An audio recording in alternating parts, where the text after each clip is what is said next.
Oh no! Hello, and where's Angie? Wait, what did I do? Angie, I'm so sorry. Hi. I pressed twice instead of once on your picture. I said delete. Who's here? Hello, Marilyn. So I'm seeing Marilyn. Normally you guys are in the chat, so let's see if who's gonna come in. I didn't share it, so I will. I completely forgot. I also forgot to share it. I've had such a crappy day. I forgot to share it, but I forgot to share my own yesterday. So I just had an emotional moment a few minutes ago, and oh, did he sing? yeah, he sang about 15 minutes ago, and 4 times turned, all 4 of them. Nice. And then my cousin, his mom, has always wanted to sing in front of public, and Charles Fortune asked her to go on stage and sing a song with her son. So they both sang a song together for the crowd after. Really touching. Wow. Must have been a lot of emotions there. Yep. Okay, so I'm just going to share this. As I'm doing that, anyone wants to talk about what happened special this week? Anything going on? My sourdough worked. Yay! Yes. After like a couple of try and tweaking. I think after I got help from Annie, thank God for Annie, by the third day, it was so there's just way too much overwhelming different ways to do it. And I think that's the problem. Everyone says their ways and they make it seem like, oh, everybody can do it. But what they need to let you know is it's harder than they're making it look. It is. Well, and it's not. There's just too many ways people have of doing it. There's just so many. Like I must have watched 25 videos, and I don't think one person did anything the same. Well, it's because everyone's doing it with their flavor. Yeah. Yeah, so that made it hard, but the only problem is like I've made let me see. I made sourdough discard cinnamon sugar donuts, double chocolate sourdough muffins, which were amazing. Sourdough bread. I actually made a bread. And tonight I made sourdough biscuits to go with our supper. That was a disaster. We won't talk. The biscuits were fabulous. The supper was a disaster. I'm not having a good week already. It's only Sunday. The irony is I'm helping you troubleshooting yours, and I'm still having issues with mine. No, it's so bad. Mine's been sitting in the fridge for the last 6 months, I want to say. Well, it's okay. I haven't touched it. As soon as you what I would do, out, it will be okay. Yeah, exactly. Is I just did flour and water. That was it for me. But instead of mixing it every day, like taking some out, putting some in, I throw it in the fridge for 5 days, take it out on the weekend, feed it, warm it up, use it, throw it back in the fridge for the rest of the week. See, I'm petrified to put it in the fridge. I'm worried once I do that. Once it's established, you'll be able to do it. Yeah. Okay. Like in the winter, I have like half a liter too. Nice. Yeah, that way it like doesn't. If it starts going solid in the fridge, you can take the top crust off. Yeah. And underneath it's still good. Mm-hmm. You need to try it. Like put it in the fridge. I kind of have two going because my discard, I'm not using all of it right away. So I'm like, well. So I'm kind of experimenting with that, and I'm treating a backup plan. And that is like doubling every day. So I'm like, I think I have two now. David says to me, he says, "Do you got to do this every day? Every morning you come running down, you feed the thing, and then at night you feed the thing." And he's like, "Do you got to?" I said, "Until I'm comfortable to put it in the fridge, pretty much." He says tonight, he says, "I'm going to record you tomorrow morning without you knowing so people can see how excited you are when you look at that jar and see that it's like." It's so awesome to watch though when it's like all warm and bubbling and stuff, and you can see the bubbles rising, and it's just so cool. It's alive. Yeah. I used to do sourdough a while ago, and I found it so hard to keep up because it's only Mike and I, right? And so it's like, I mean, we eat bread, but we don't eat that much bread. So once we're more like in the cabin again, I want to do, like, I can make my own bread. I love making my own bread, but I want to do more of it. And I'll use it for other recipes. Like people use it for like pancakes and waffles and a bunch of stuff. Yeah, that's what I'm looking forward to, using it for more things, because we do love bread. I blame my Irish ancestors because we love carbs, we love bread. And I know sourdough is a much healthier version. And we've already noticed a difference. Just like, I haven't been eating like tons of what I've made, but I have to try it to see what it tastes like. And I notice I don't feel the way I usually do after I eat those things. So I'm already noticing a difference in that. So I'm excited. I haven't been this excited like to do something new in the kitchen in a long time. So it's fun. Mm-hmm. Angie, you never rehydrated the... Not yet. Okay. No, I knew when I got it, I thought I was going to do it. And then I'm like, you know what? I'm just too busy right now, and I don't want to ruin it. So I have it, and I'm going to use it. Just not till I'm going to use it. That's what I was more upset about. I'm like, Annie sent me this, and it's not working. I felt like I was letting her down because I'm like, it's not working. I'm going to kill it. Well, it's hard to kill. It's very, very, very, I'm going to say it again, very hard to kill. Like, you have to introduce a bad bacteria in it. Okay.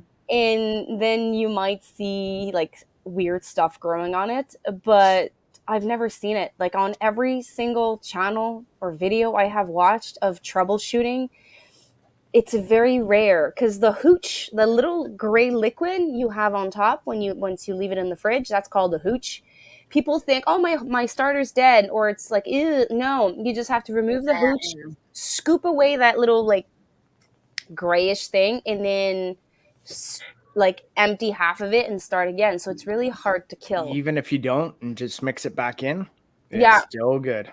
Yeah. Well, I find that if I remove that top layer, the reactivation goes quicker. If I'm in a rush. If I'm not in a rush, well, then I'm just going to let it do its thing. I still have like some of the stuff you sent me that's dehydrated. Keep it. So I'm like, because I kept saying, well, at least I still have some more if I killed this. I mean, I knew it wasn't completely dead because it was doing stuff. It just wasn't doing what all the videos were showing. It just took a while to wake up. That's all. Yeah, but yeah, apparently I get very excited when I come down and it's all, he hears me go, ah! I want to get, I came across it a while ago. And again, when I'm ready to start doing bread, I want to do it as well.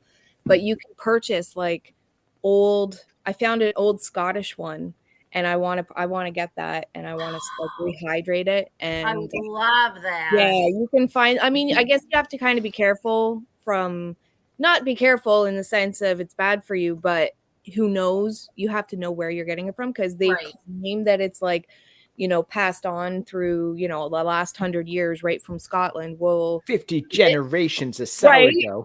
Is that it?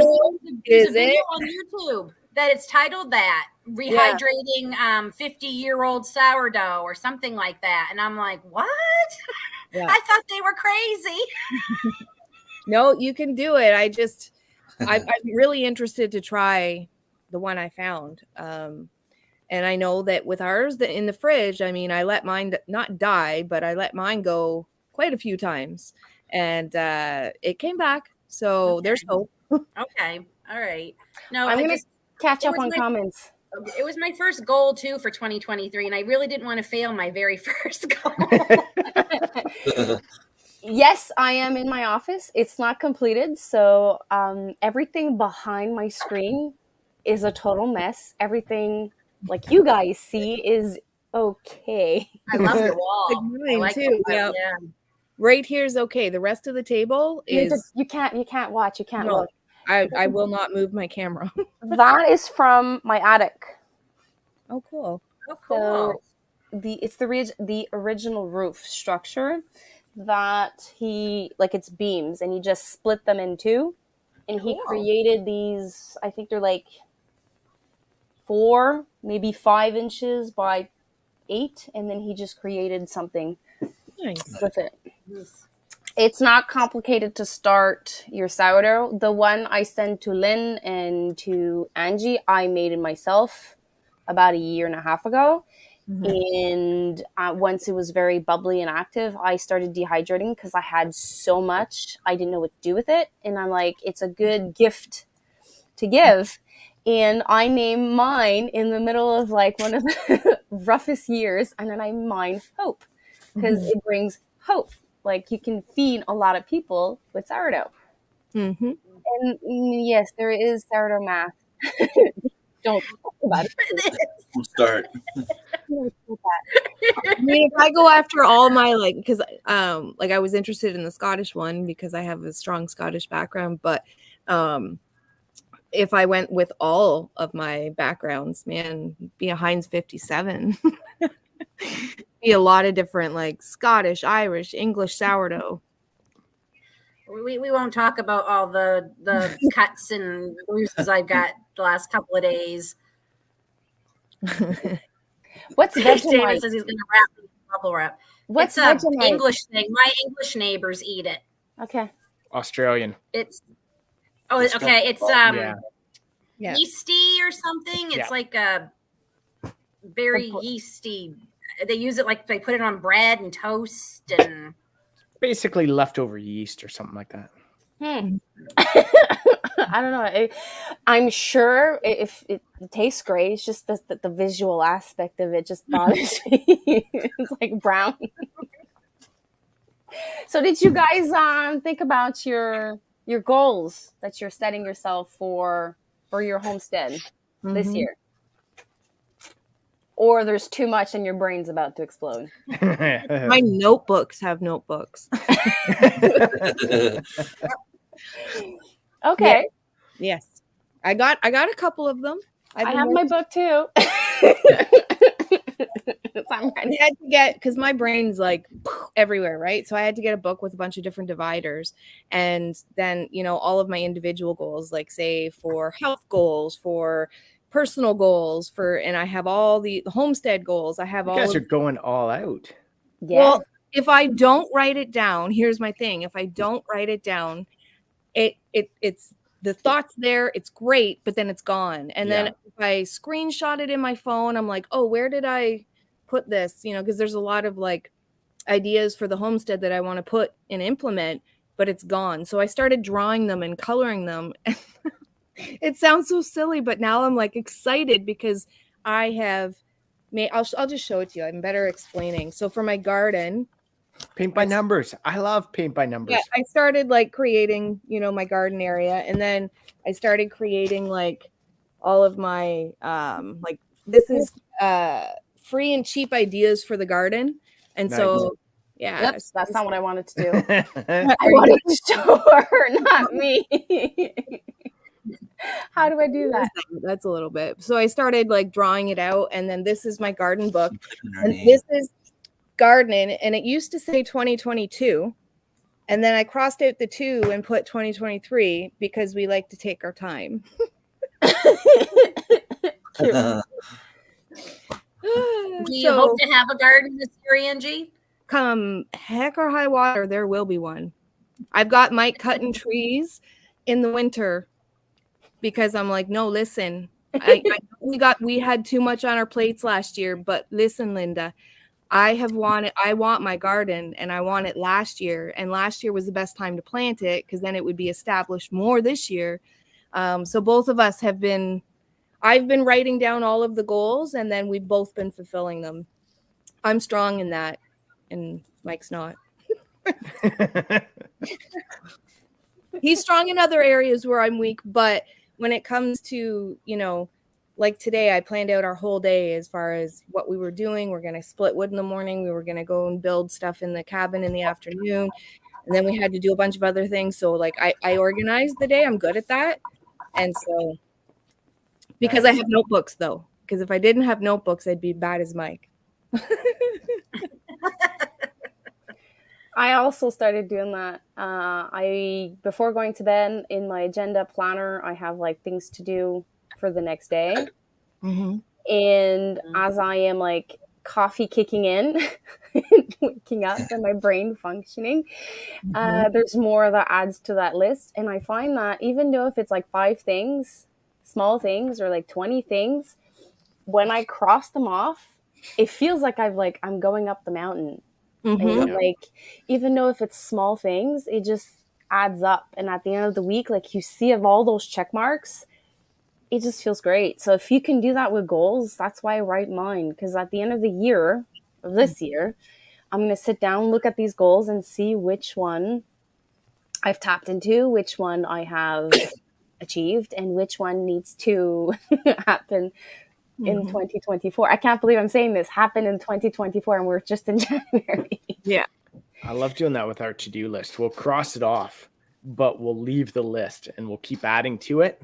Mhm. That way you can actually see like a few months later how much you've actually accomplished. Because a lot of the time you're like, I don't feel like I got anything done. But then you look back at that list and actually see everything you got done, and it's good. Absolutely. Well, You it's the ever, list like- always gets longer and longer and longer. Yeah. Oh yeah. Yeah. You write It's a things down. never-ending list. I noticed too, like with me, I write things down. So say I have a list of like, I don't know, 10 things or 5 things to do. And then I do things that aren't on my list. I add them to my list just so I can see them checked I was off. just going to ask you. I was just going to ask it. Raise your hand if you add things that weren't on the list, but you did them. You're like, I'm going to go add that and then check it off. Definitely. Oh, Yep. yeah. Yep. What about you, Remi? Well, Any- 2022 was a very good year for me in terms of food production, but I ended the year with a burnout. So my goal for 2023 is to improve on all aspects so that when I get at the end of the season, I don't crash like that. I have had a lot of success, but a lot of failures also, and now I know what vegetables to grow here, which ones to grow at the community garden, and I also know that I'm not going to have a bunch of different breed of chickens and just try to get them going all at the same time. I reduce my flock a little bit, and I'm hoping that just having the meat birds, turkeys, and a few layers is going to be enough. And yeah, like I like doing like you do, just adding stuff to my list. I'll just put a little check mark at the end. I won't necessarily cross them off because I don't like seeing what I've done. When I write something down, put a little check mark, I don't really see the check mark until I'm done at the end of the year. And then I look at my list, I'm like, wow, I've done all this stuff. And this is what happened this year. Like when I did my last video about bye 2022 and I look back at everything I accomplished, it was like, wow, like I was able to do all those things. I think there was only one goal that I fixed myself that I didn't do. And it was killing a black bear. I wanted to hunt a bear. That didn't happen because I was just too busy with everything else. But beside that, I've accomplished so much more that, I just hope to keep going that way and improve it even more.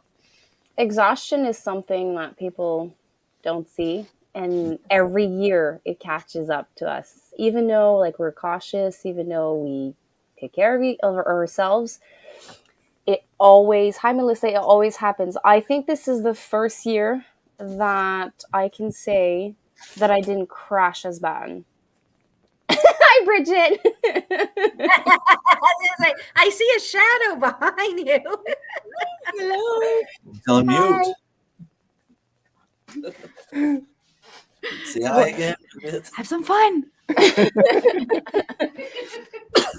That was funny. Your crawl behind you. Yeah, there was. Never mind. We'll just leave it at that. It's okay. Enough said. Okay, so did I miss anyone in the comments? I love this comment. I think this lost writing is a good idea. I will create a new homestead journal. I've started journaling from day one, and I think it's one of the best things I've done. Yeah. I probably won't read everything I wrote down, But there's times that I catch myself, what variety that I did try? Did I try this variety? Was I happy with, like, you can't remember it all. And there's sometimes like you're on a seed website and you're like, ooh, this looks fun. And then you're like, wait, I think I tried this one. I This didn't like was it. horrible. Yeah, it was horrible. Or Yes. I forgot all about it. It was a great thing. So it's just like one example of like journaling actually helps, even though if it takes your time. I think you grow as much. I mean, you grow more by writing most of it down. And you forget, right? So, We I forget.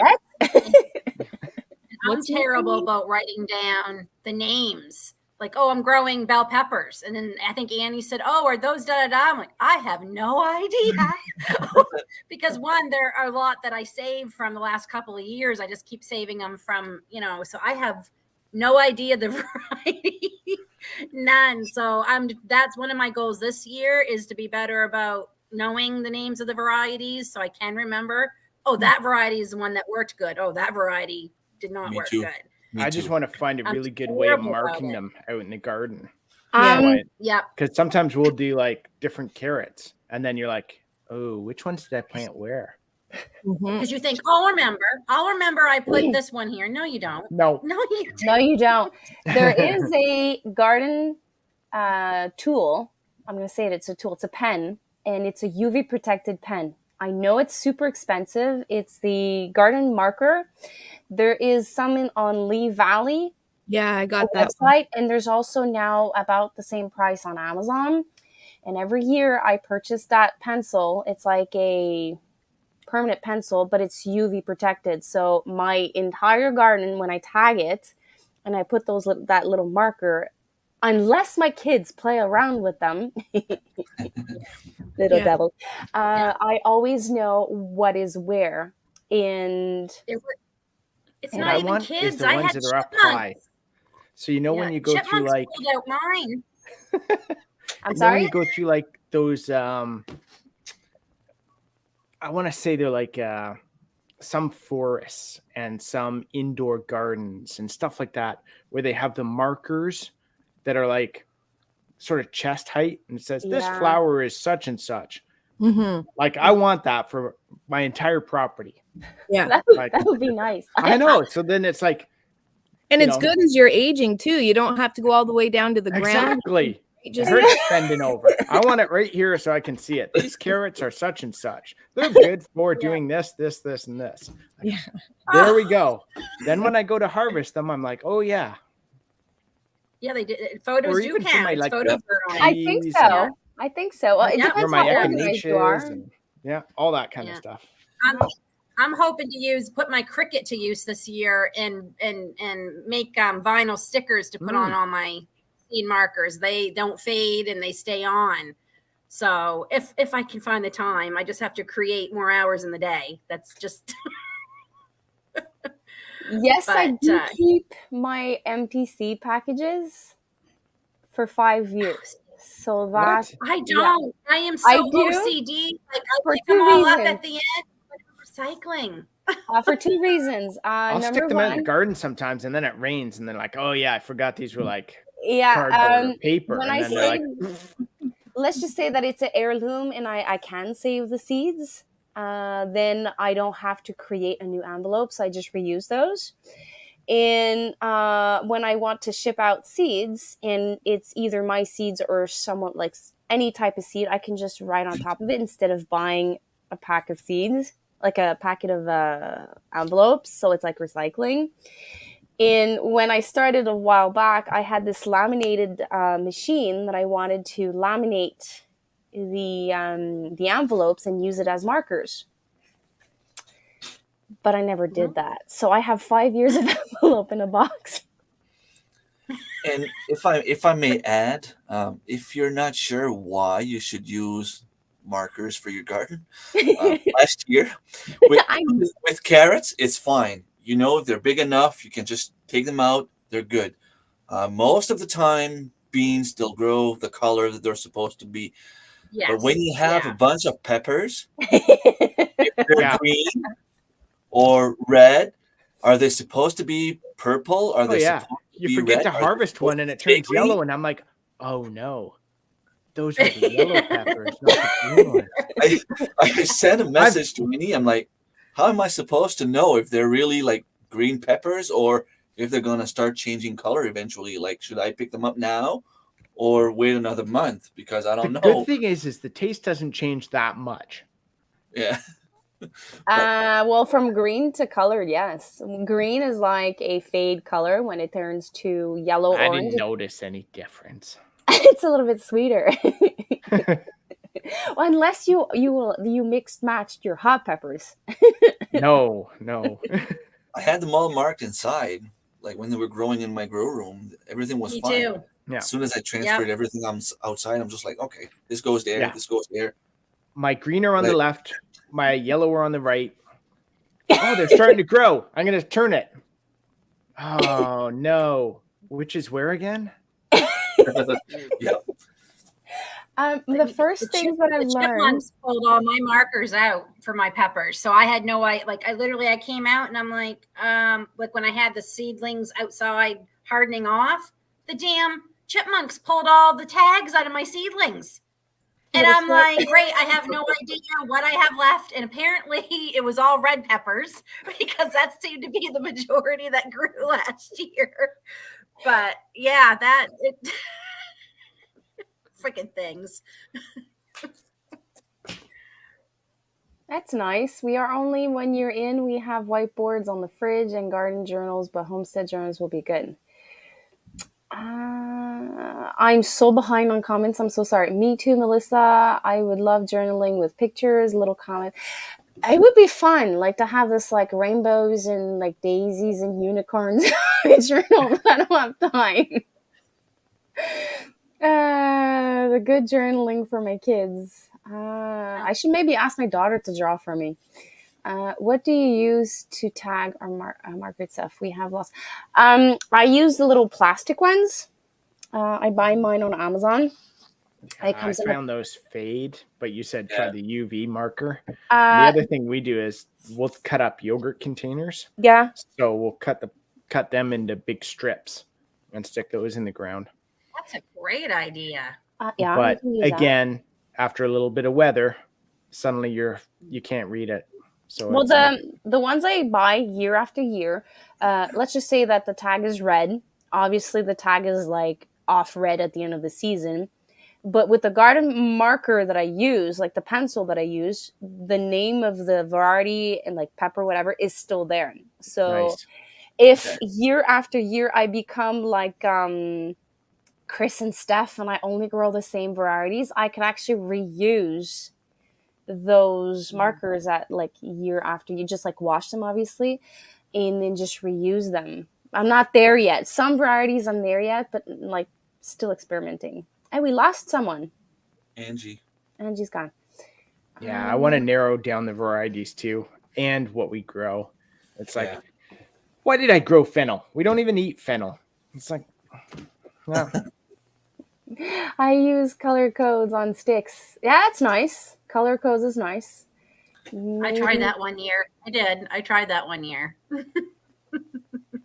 I wonder if we put tape on our sticks, if they would hold better. If it rains, like the tape is probably gonna like. What about? Well, I mean, it's expensive, but that Gorilla tape is like weatherproof and waterproof, and the Gorilla tape. If you use the garden marker I talked about, it's gonna last all summer long. If you use a Sharpie, the Gorilla's can still be there, but the Sharpie is gonna fade out after a couple of weeks. But if you take like transparent tape and you write down and you put your tape on top of it, like on both sides. That's so time consuming. Yeah, I think what I'm going to do is take a 2x4, put 2x4s in, put my seed packet in a Ziploc bag, and tape that to the 2x4. Yeah, I think that would be less time consuming. I've done that. I've actually done that with the Ziploc bag and stapled it to like a piece of wood. But eventually the Ziploc bag rotted because it was 102 degrees every day. And and you would think, because I thought last year, I'm like, well, it's not as important this year because I'm recording everything.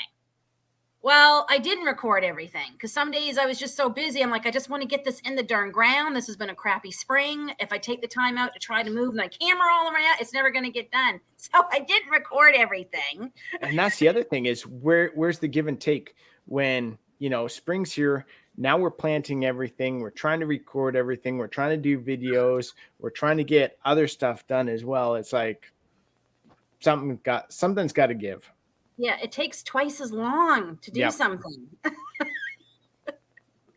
And Well, sometimes Mama just doesn't have time for that. I find vlogging instead of how-tos in your peak season is way easier on our schedule than like sitting down and explaining blah blah blah, because it takes like maybe two, three times more time. But by vlogging, more the how-tos. It's like you go with like a general plan of your day, and you're like, okay, I'm just going to bring the camera with me and I'm just going to do my things, and that's it. And you just plug in a couple of things in the montage and I do it afterwards. I go back and go, look at the disaster I have created.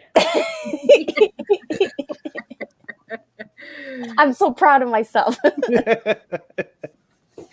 Well, I'm going to share one of my goals of this year. And my husband is really, really, really looking forward to this one, is I want to try to make fresh mozzarella. Ooh, yes. Yep. But the easy way, nothing fancy, nothing like, just like simple. Look, it's like a little ball that you make, and you open it, you put balsamic vinegar, and you put olive oil, and you dip your bread in it.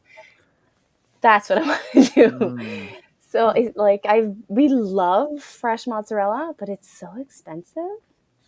Yeah, every cheese is expensive now. Yeah. Well, I mean fancy cheese, like the fresh mozzarella first too.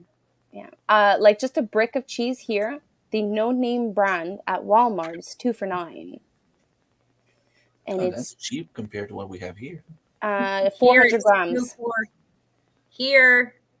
Here it's the 400 gram no name. It's on sale for 2 for $11. Everywhere else for me, it's 2 for $11. Only Walmart's 2 for $9. Yeah, it's crazy. But I want to try them. I want to try my own cheese too. And the people we get our beef from, they're also dairy farmers, and they lost their barn right at the peak of end of world to a fire. And they've been building, and they hope to have it up and running in next month, actually. And they're going to offer fresh milk and things like that. So I'm really excited because I thought I'd like to get it from them so I can try making cheese with the fresh milk and butter and stuff. That just reminded me, out on, is it Telephone Road? Going from Trenton to Belleville, there's, I want to say it's Bison. Sterling. Bison. It's water buffalo. Yeah, the water buffalo. Is that in Sterling? We've gotten the cheese. I thought it was in between Trenton and Belleville. No, they're in Sterling. Nice people who have it. They've even opened up a little shop now. We've gotten it a couple of times from them. We love going by and watching the babies when they have the new babies. Nice. Here. And they do love water. They're definitely named well. That'd be nice to have milk. Oh, yeah. I mean, and they are literally a 5-minute drive. They're our neighbors. Nice. And the quality of the beef we've been getting from them is incredible. Would that mean you'd be getting raw milk?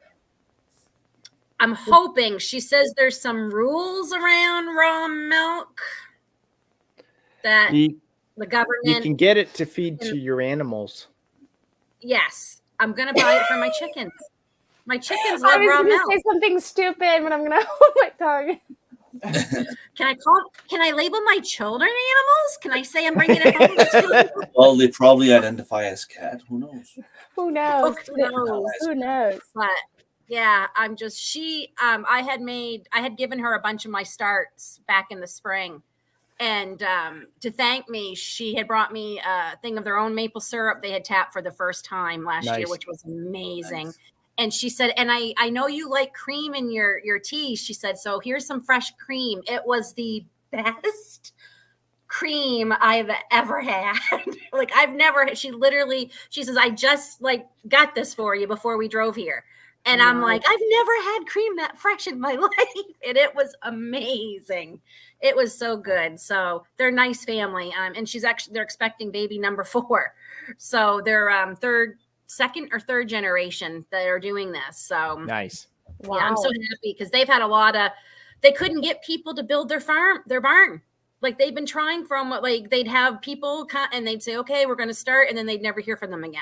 That's crazy. It's been awful. And then they're having issues from the government with the Dairy Council saying, well, if you don't have this up and running in time, because their cows are at somebody else's farm right now. And there's some kind of rule. It was a mess. Like I had to sign for them. So, but yeah, no, fresh mozzarella. Cause we eat a lot of mozzarella because we make our own pizza almost every week. So I would love to see the difference between fresh mozzarella on a pizza than a brick mozzarella. I think that the recipe is a bit different, but if it's cheaper to make your own, I probably would do fresh mozzarella for pizza. yeah, Because like a brick of mozzarella, I use like 400 grams for my pizzas on Friday. If like just the cheese is $6. which is still cheaper than getting a takeout pizza. No, sure. I'm not complaining. I'm not saying anything, but I still find that $6, like, and I'm only using not even a pound for 2 pizzas. So I'm like spreading thin, like the cheese, like I'm like the love is lasting very long. Which is no good. You can't spread it thin. Well, it's my kids want pizza every Friday night, so I must. Right? We get ours from Costco. Oh, when I go to Costco, I buy 2 bricks. Yeah, me too. And we bring it home and portion it all out, and then I vacuum seal it. It doesn't even last 3 weeks for us when I buy 3 bricks. We like cheese too. No, I've never made chev, but I do enjoy eating cheese. I don't know what chev is. So chèvre, it's yeah, goats. Thanks, goat's milk. Okay. I tried at Christmas time last year the goat's milk with like the blueberries on it, and I wasn't a fan. Well, there's soft ones, cheese. there's blue cheese, there's I'm hoping next year once we get the goats and we start doing our own cheeses and stuff. Next year. I thought it was like last year. Well, it was supposed to be last year. Then I'm saying next year, but it's like this coming season. Okay. So are you getting your Alpine goats? We're going after the French Alpines. Nice. So. But apparently they're going to be mixed with Nubian, I think it is. So okay. Yeah. So they're going to be a bit more giving on the milk. No, a bit less. A bit less? Yeah. I thought Nubian was more. I don't know. Maybe it's more. I don't know. But the reason we're getting them is because they're not producing as much as they should be for a commercial dairy operation. And they're also considered dual purpose breed? I don't know. They might be. I think the French Alpines are. Yeah. Because I think our reason for getting everything has to be dual purpose. Well, of course. Yeah. Except for cows. Right.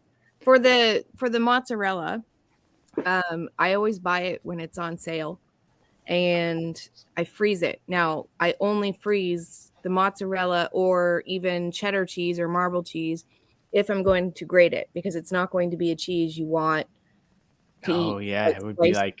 So yeah, if I'm gonna grate it and melt it on something or in something, I buy it. Like I'll buy 10 bricks when it's on sale usually goes on sale for $4.88 here in Ontario, and I'll buy a lot and stock up, and then I'll grate it after it's been left out for like an hour. It's not good, like I said. If you're cutting it to eat it, it's not good. Like it just doesn't taste. It's like freezing eggs. Yeah, you want to scramble them. You don't want to.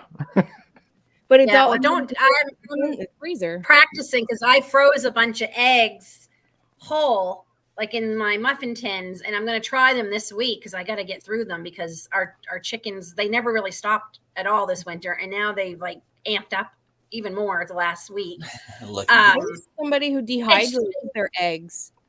Yeah, I've seen that, but I'm going to try. I'm going to thaw it out and see if it will fry. I'm curious just to see. I did that 2 weeks ago, actually. It doesn't taste Did the it work? same as fresh eggs. No.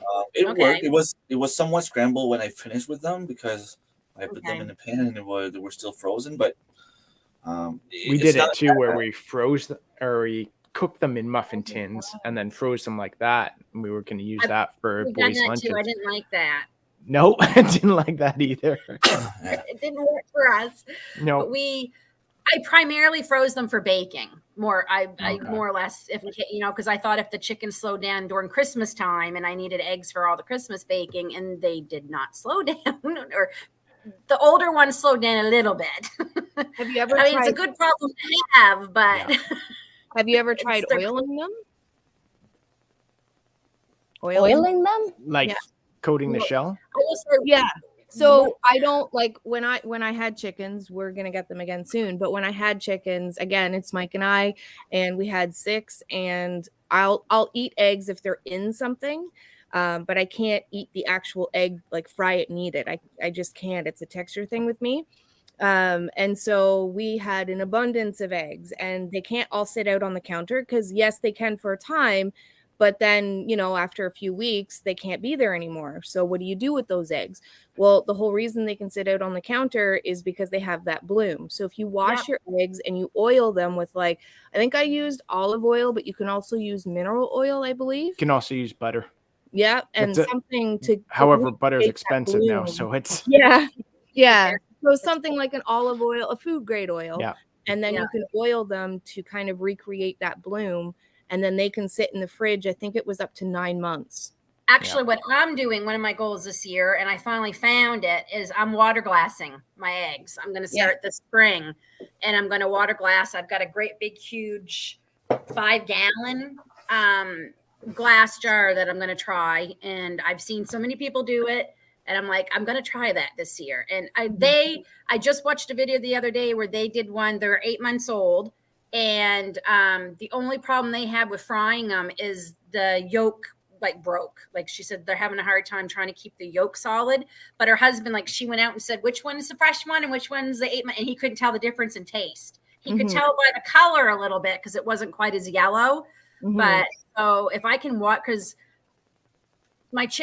four of my chickens next year are going to be going into their 3rd winter. So I really expect those 4 to slow down next year. Yeah. I think They should. So I think we're getting 4 more this spring. I'm sorry? We're getting 4 more laying chickens. Wait. It's good though. Just keep rotating. I just received 4 chicks. I'm raising 4 chicks in the winter. I'm gonna regret this. Indoors, it's brutal because they're so dusty. Well, right now they're in my living room, so I'm probably gonna regret this for at least a week. The kids are happy though, but it was a gift that I received from a lady. I was babysitting 4 of her ducklings, and she said to thank you, here's 4 sex chicks, and I'm like, where am I gonna put chicks? And then at first she's like, I'm gonna give you 6, and I was like, I was doing the chicken math. I'm like, wait, if she doesn't pick up her ducks, she was supposed to pick up her ducklings her ducks, they're adults now, in June. And I'm like, if I have 4 of her ducks here with all of my hens plus my ducks, 6 more hens, I was going to go I'm going to go 1 bag a week of feed. And I'm like, oh my God. And I was like, no, I can't do that. And she's like, I'm going to be reasonable. I'm going to take 4. That's 4 instead of 6. Yeah, 4 instead. Well, because she sexed the chicks. They were 3 days old. So there is a possibility there's a rooster in there. Yeah. Yeah. So you're gonna go through a bag of feed every 8 days instead of every 7 days. I know. I was thinking. She came to pick up her 3 adults. Okay. So now I'm about with the 4 chicks that I have here. That darn chicken math. Yeah. Well, my whole reasoning is if we get 4 more, that makes 12. That makes a dozen, and you buy eggs in a dozen, so you should have chickens at least, right? Right? As a dozen. Well, I like that thinking. Instead together, yes. We'll give you 6 eggs a week. those 4 will give you 5 to 6 eggs a week. Depends so- on the I chickens have too. 8 chickens. We're getting 6 eggs a day. No, The what last I'm week- saying is your new layers, they're Yeah, like when right. they're in their prime, like right away. So Mhm. they're gonna give you Yep. 5, 6 eggs per day Yeah.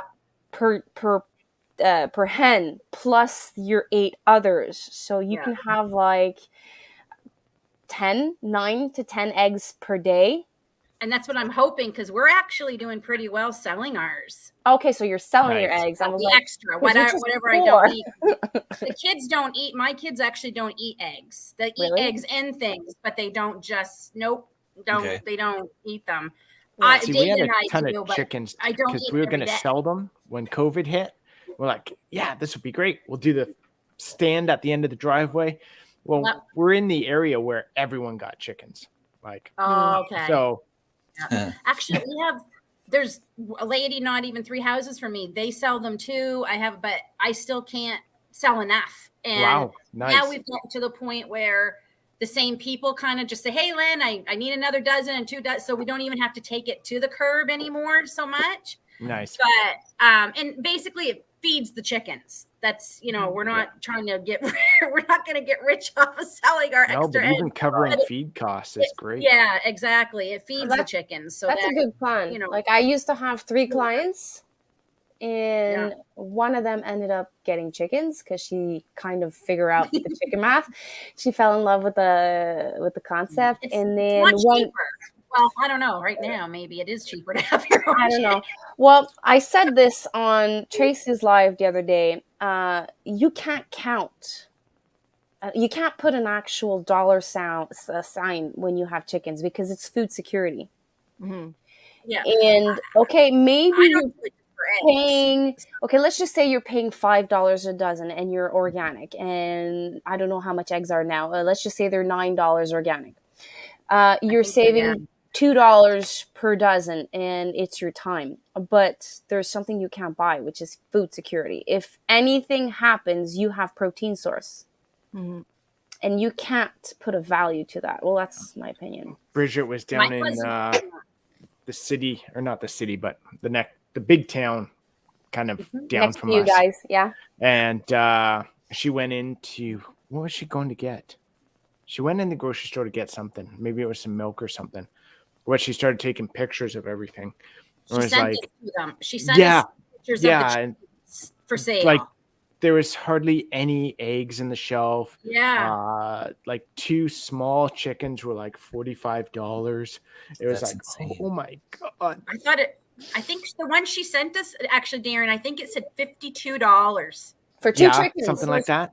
chickens. It was and for I 2. just She said they about- were just small chickens. like just little Yeah. fryers. Yeah. Yeah. I said, what is going on now at Christmas time? My cousin out in British Columbia, she couldn't get an egg because the bird flu Yeah. went through. One farmer had less than 10 chickens. Less than 10 chickens test positive for bird flu. Every poultry farm in her area had to kill all their chickens. Crazy. I've seen a lot of posts lately. I mean, I don't know if I came in. No, we started talking when I was here. A lot of posts from my American friends and family. The cost of eggs in the States right now is just ridiculous. Yep. Yeah. There's And so many it's memes more right than now on cheaper. social media. More than Instead of like like, calling Don't bad try and stuff. bargain with me. I know what I got here. I know Yeah. what these are worth. 18 eggs. I'll trade for a truck. Well, I did the math 4 or 5 years ago, maybe. I know back then everything was a little bit cheaper, but to keep the chickens, I was calculating the feed cost, the amount of eggs I was getting, and I had everything down to like whatever they would sell on sale, and I was running pretty much even. But then again, that was for the eggs on sale. With regular cost, I was doing a little bit better than what I would have done if I was buying them in the store. But then again, you got to keep in mind the chickens, they can be considered as pet. They can work for you. Like if you put them outside, they'll eat the bugs, they'll eat the stuff, they'll scratch. And compost is something that we never account for, but it makes a huge difference if you have a garden. And now that the cost of eggs is going up, like I can't Love that imagine. right there, that comment. Yeah. I'm gonna do that this year if we have chicks. Oh, in you mean house. the tent? Yeah. Because we always keep them in a Rubbermaid container. We do, Ted. Yeah. And then it's like, yeah, if I could actually put them in a tent in the Rubbermaid container, that would keep the dust Yeah. in that area. I'm like, that's a great idea. I might take that idea. I know. I'll have a Promised tent in David my we living wouldn't room. get chicks. I told him we'll get the layers again, like we did last year. The 4 we got were just a week or two from laying. Cost us a little bit more. Well, did it really? Because we didn't, like the chicks. But I promised him we'll do that again because he's like having the chicks in the house was just no bueno. Yeah. We've done it twice enough, and we have the new puppy now too, so we don't know how she will handle chicks in the house. And we are going to get meat birds though, and we're going to get them as chicks, but we're trying to get them closer, like maybe get them in May, so we don't have to have them maybe in the house as long. Bridget said no more chickens, like no more Chanticleers laying ones. But I'm like, we have an incubator. It can't just sit there doing nothing, right? It has to do something. Someone's negotiating. But yeah, we'll get. Um, I think we're gonna probably do another 40 to 50 meat birds again this year. So That you're buying? I You'll convinced hatch. David, you helped me, Darren, because you convinced I was only going to get like the 5 because you have to get a 5 minimum, but you suggested we should probably think Do about 10. 10. Yeah, if And Meat Yeah. birds? 10. yeah, Yeah. because you're gonna lose some. We Okay. always like, lose some The every first year. week, one just and then one breaks Okay. a leg, and they're walking around like this, and you try and help them, but it's Okay. not Every any year good. I It dies. And, do 25, and I put like average from 20 to 24 in the freezer. Like last summer, we had one that broke its foot. Yeah. So I couldn't harvest it because like it was not big enough. no, they just don't grow.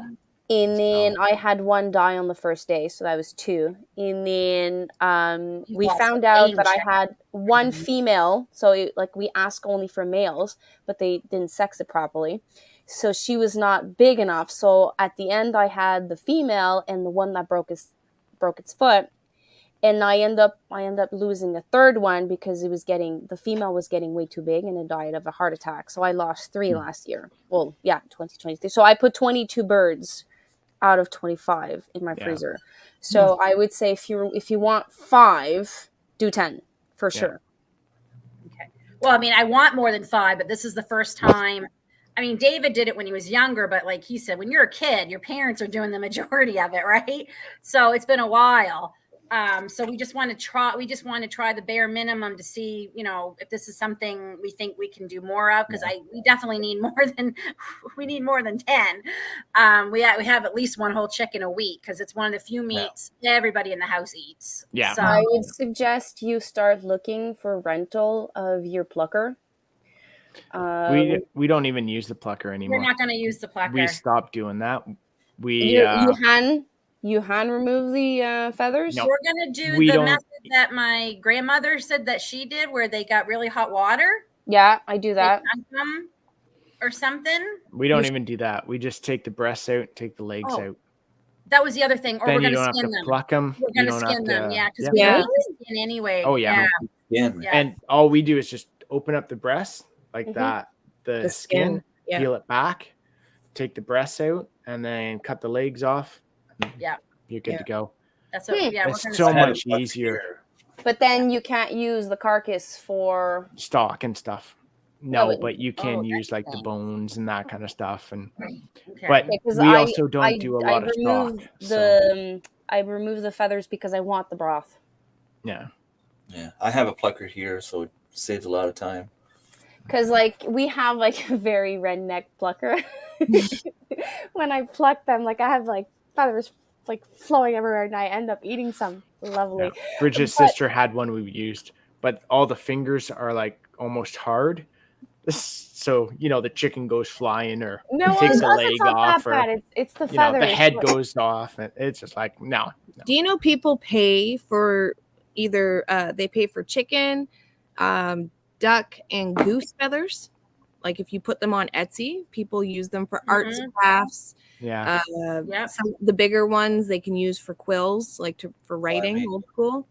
Yeah. No, I didn't know I that. just want to say somebody was asking. I know we buy organic feed for our chickens because that was the whole thing when we got chickens. I wanted them to be organic because we were buying organic eggs, and so we're paying I think $40 now a month for our feed. And then shavings, I think we're paying around $7, but the shavings last us. Well, this time of year we go through them a little quicker because we do the deep slither method. But the shavings normally can last us a couple of months. And I figured out I was spending anywhere from $10 to $20 a week on a thing of organic eggs, 8 or 9 years ago, depending on what I was doing with them. So we're probably about even with what it's costing us to raise the chickens versus what we were paying for eggs. So we don't, but like, I'm like you, Annie, too. I just don't do it for the eggs. I like having them. Yeah. I get enjoyment out of having them. They're, they're funny. and this time of year, they make you get out of the house because they're dependent on you. So you kind of have to at least get out for a few minutes. True.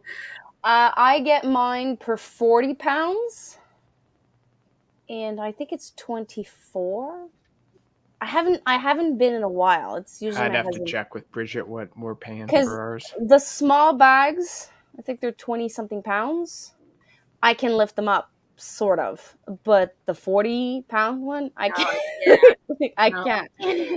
So 25 kilograms is like 55 pounds. Yeah, I send my husband, and he's the one that pays for it, and he doesn't bring back the invoice. I wouldn't know. And I no longer use savings. I want to say we're 18 to 20 bucks a bag. Yeah. Okay. I know somebody close to us, Denby View Ranch, they just started selling like feed, hay, bird seed, all that stuff, kind of like at the drive. And they are charging $22 for a large bag. So, I mean, It's reasonable. Yeah. So, and that's just like out in the boonies. So I don't know how big the $30 bag is, but that's crazy. And I saw the other comment too. Somebody was out in BC. And I'm a bit behind. Like I'm trying to catch up, but I'm letting you guys talk. $10 for a dozen of eggs. Oh my! Wow! You might as well get like. And I don't even think that's organic. That's I don't know, but that I can't imagine. We get eggs right now off a neighbor, and we get 18 for $5. So that's really good. Mm-hmm. We sell ours for $5 a dozen. Yeah. Even though my feed went up, even though my hay went up, I still sell $4 a dozen, and it's mixed. It's mixed with duck eggs, and it's filled with like chicken eggs. And I specifically say to them, it's unwashed eggs. So sometimes you're gonna get dirty eggs, and sometimes you're gonna get clean eggs. And duck eggs are dirty. So some of the clients didn't enjoy that. And I'm like, well, if I wash them, I can't sell them to you. We don't wash ours either because we don't wash the ones we use until we go to eat them. And I find more people are more knowledgeable about things. Yeah. In the last 2 years, because before people were kind of like, oh, you don't wash them, and now they're like, oh, they actually say you don't wash them, do you? Like they actually ask me, you're not washing them, are you? Yeah. Well, 5 years ago, everyone wanted like the cute and cuddly eggs, colorful eggs, but they wanted exactly what was in the grocery store. But now they are looking for the dirty food. Anything. What kind of meat birds that I get? I just go to the co-op. It usually sometimes it's Cornish cross, sometimes it's something else. I shared something. And it depends where you are located in Quebec, because certain places in Quebec have different breeds. Yeah, we have Meat Kings. I didn't have that one. Ours are white. Yeah, same thing. But they're all white. They're all white. No, it's not true. 1 year I've raised another variety, and it looked like the Sussex, but like a little bit more brown. And I was like, oh my God, this is so fun. And then they started crowing at 2 months. Red Rangers or something like that? No, they were not Red Rangers. There was something else. And like, no, not even. you're supposed to keep them 60 days. Like I keep them about 60 to 70 days. And I was not even at 50 days and they started crowing. I was We like, always get one or two that try, and it's hilarious because you're like, "What the hell is that noise?" I had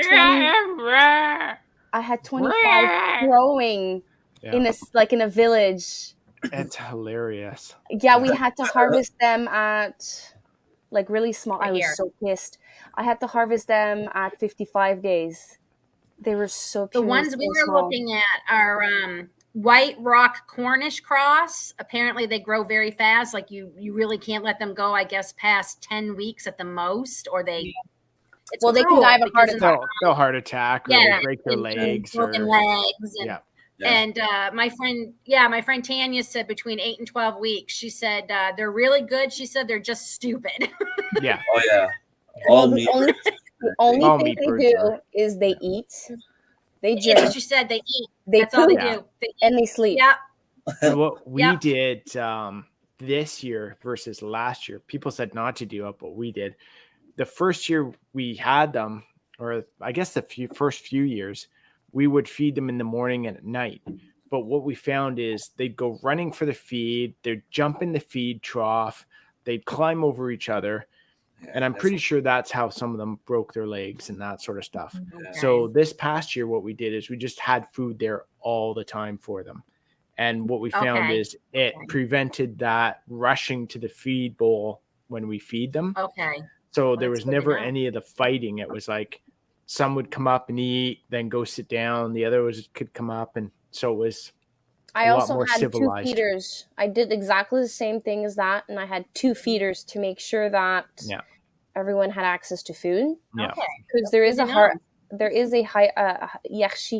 hierarchy. Is that how you say it? So some of them are like, they will peck you. Like they peck the smaller ones and they can't eat. So by having 2 feeders, I solved two problems. Yeah, we'll throw a bunch on the ground too when it's dry. That way they've got access to that as well. Yeah. So multiple piles all the time. And what I realized, except that attracts flies, so it's a big trade-off that way. I used to only feed them like once a day, but I would give them like feed, and then I didn't want to overfeed them and spend too much money on feed. But what I realized is the more feed you give them now, the bigger they're going to get faster, and you end up saving money that way. Because if you give them, let's say they take 12 weeks to grow, they'll run around. They won't grow as big as fast. If you do it in AM for 8 weeks and feed them, they won't run around as much. They won't lose weight by doing exercise or whatever, and they'll get bigger faster. Yeah. Okay. We got much bigger chickens this year doing it that way. And I use a lot less the years before. I mean, that's the other reason I want to do it, because I'd love to be able to get like an actually decent, like we have to right now, the ones we get, I have to cook 2 for the family, a family of 4, because they're so small. And I have a growing teenage boy, so he's probably eating a whole chicken himself. When he eat, and especially when it's track season. So that's what I'd like to be able just to have a good size one that I can just, cook the one. So with our meat birds, we usually do 4 legs. We'll feed 5 of us. And that's 3 boys. Wow. This is going to be fun. I can't wait to do that. I average about 5.5 pounds to 6.5 pounds per bird full. That's what okay. The skin, the bones. Yeah. Obviously the inside is out. But like you would buy at the store, look like mine is about an average of 5-6 pounds. And like I can feed my entire family and have leftovers. Yeah, and they taste different. That's what I'm looking for too. That's what I was worried about. Because I'm very, very texture person. And so I was really worried that I wasn't going to like it. And I tried one, like we butchered them ourselves. I think it was 2 or 3 years. I can't remember, 2 or 3 years ago. And it was chicken, but it was nicer and I grew it and I was very pleasantly surprised. So Yeah. And the one thing we'll do too, Lynn, is because we have so many, Bridget will start harvesting. She'll take out like maybe 4 to 6 of the big ones and harvest them one day. And then a couple days later, grab a couple more of the big ones, harvest them.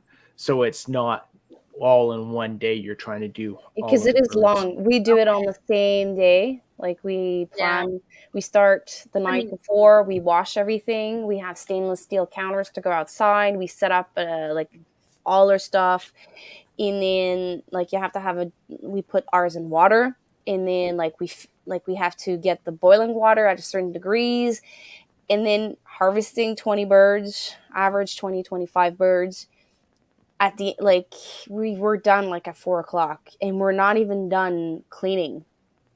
Mm-hmm. The only reason why it takes that long. Another reason I want to skin them because I think it'll go quicker. Because Fred is super fast when he does it. I'm still learning how to do it all. Wow. And I have it's easier for me to, once everything is done, I cut it up, like I cut it in half and then remove the breast, remove the legs and like the wings and all that. But I don't like, I feel so unsecure removing the inside because I don't want to pierce like the pockets and like contaminate the meat. Yeah. And like he's so used to it, it's like he doesn't, and I'm like, yeah, David's gonna take care of that part. I'm kind of gonna be like, after he does it, then passes it to me, and then I can do the stuff. But even our son wants to try. Like he's like, Mom, I'd like to, our daughter, no way. She won't even be probably anywhere near the house when we have to do it because she's too soft-hearted. If you have a friend nearby that's done it before and they can help you out, it would be nice to have someone. I helped my friend this summer. We had 44 chickens, and we started around 9 a.m. and like at supper time, everything was done. The next morning, I went there with my chickens. They told me, like you helped us, we're going to help you. Brought my chickens there. We did 22 chickens in, I'd like to say 3 hours, but within 3 hours, I got there, did all the chickens, went back home. I weighed every chicken I had, and they were vacuum sealed in a freezer in 3 hours. Nice. So when you do it and you have the friends, a lot of people around here send their chickens to the butcher. Like a lot of them do. I've reached out and talked to, and a lot of them just send them all off to the butcher. Yeah. I have a fear that what comes out are not mine. Yeah. I know it sounds ridiculous, but I always had that fear. Because how do they, like, you can't tell me they're only doing like my 10 little chickens. Yeah. They're going to have like, so I think that's a valid point. Like, I'm probably worried too.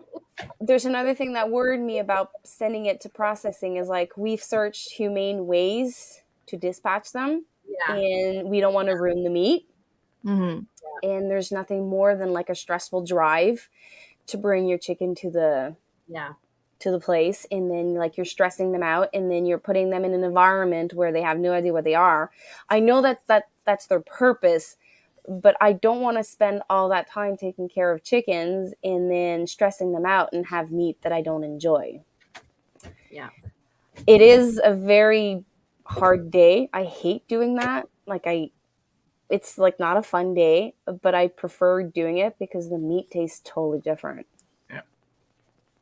I mean, we just have the philosophy that we can. I mean, I'm not going to name meat birds.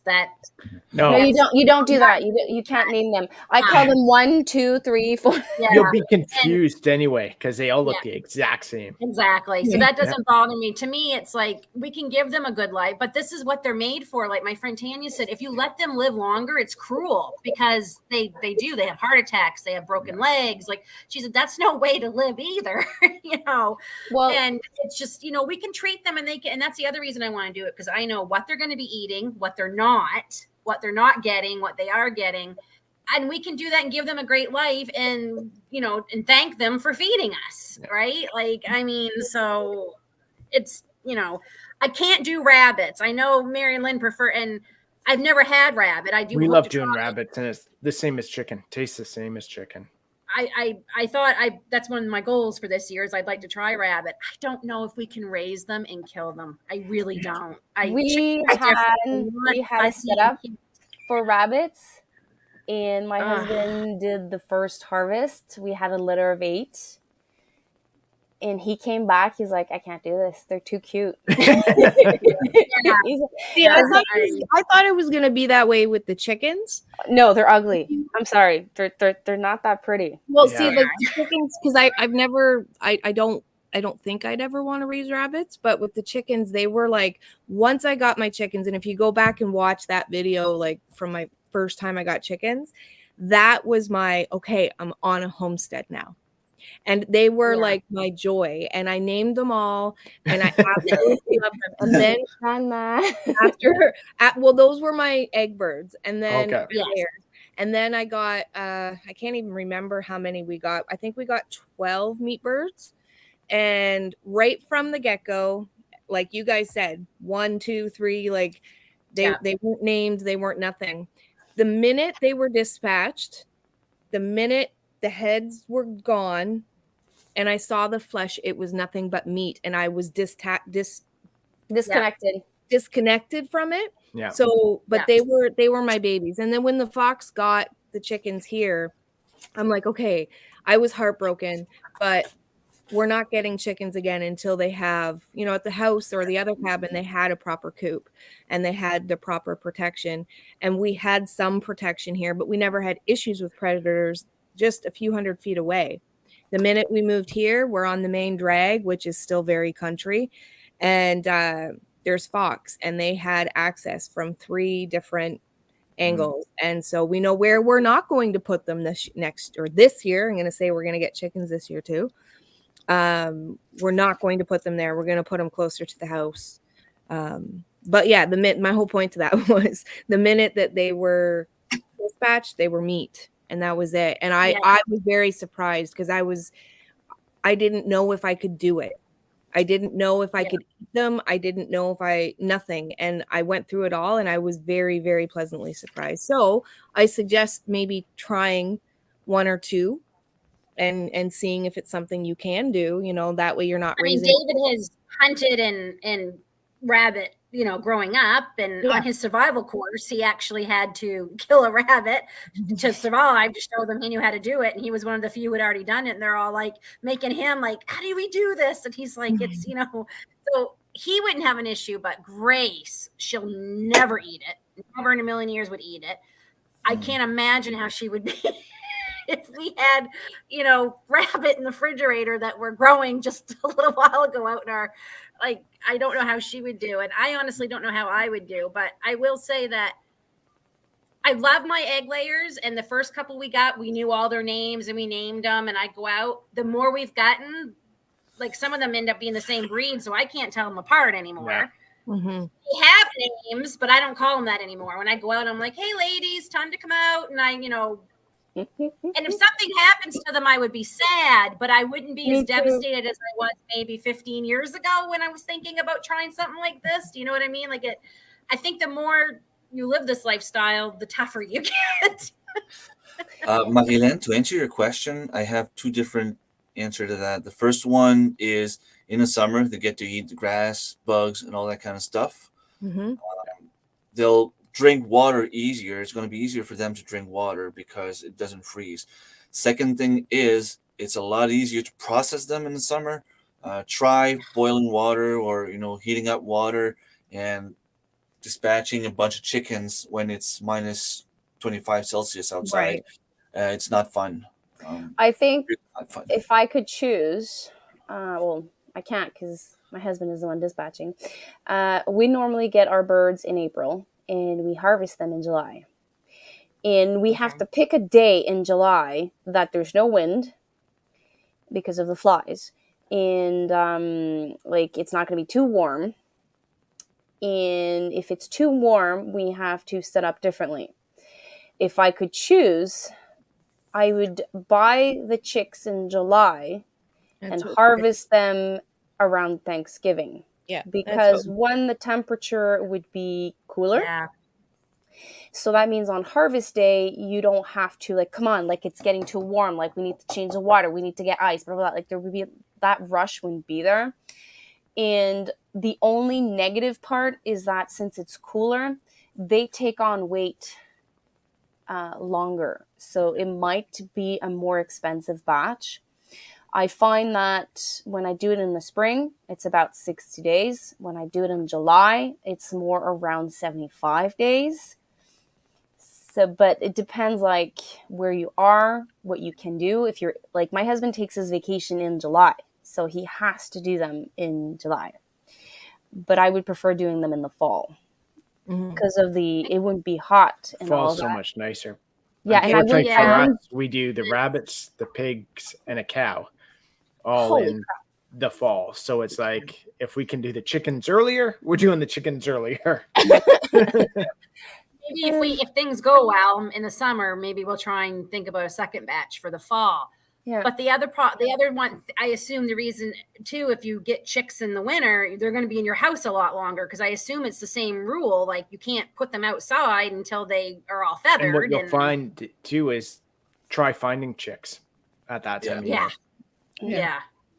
Ours are available from the hatchery is April, I think. Maybe March. Usually it's like a 4-week window that you can order from. There's also the fact that when you order your chicks in April, you have to keep them longer inside the house. Yeah. When I order them in July, I keep them maximum 1 week in the house, like just to make sure that everything is fine with them. Like I do, like, and then as soon as like the first week is done and none of them look sick, none of them like show sign of anything, I put them in a coop, an extra, like a very small coop outside that's secure. Nothing can come in, nothing can come out. And then when they reach that, I would say a month, 4-week mark, they're big enough. I remove that isolation box and then they just have like the free range in this little area that I give them. So by having them later in the year, you don't have to keep them in the house. But you're also paying a bit more money too. Yeah, so it depends. Like trade-off. Like but you're paying more electricity 3 weeks, of the and then heat we've got the hut with the heat lamp, and we just throw them in there. Because if you're using your heat lamp or I'm using a heat plate, you're using electricity. Yeah. For that amount of time. So if you're doing them in July, like it probably comes back about the same. It just depends of your preference. Yeah. But I would never, ever do it in the winter. Never. Like shoveling. You'd be hard pressed to find any chickens to buy for the winter. Yeah. Did I answer everyone's question? Because like I've skipped a couple of them.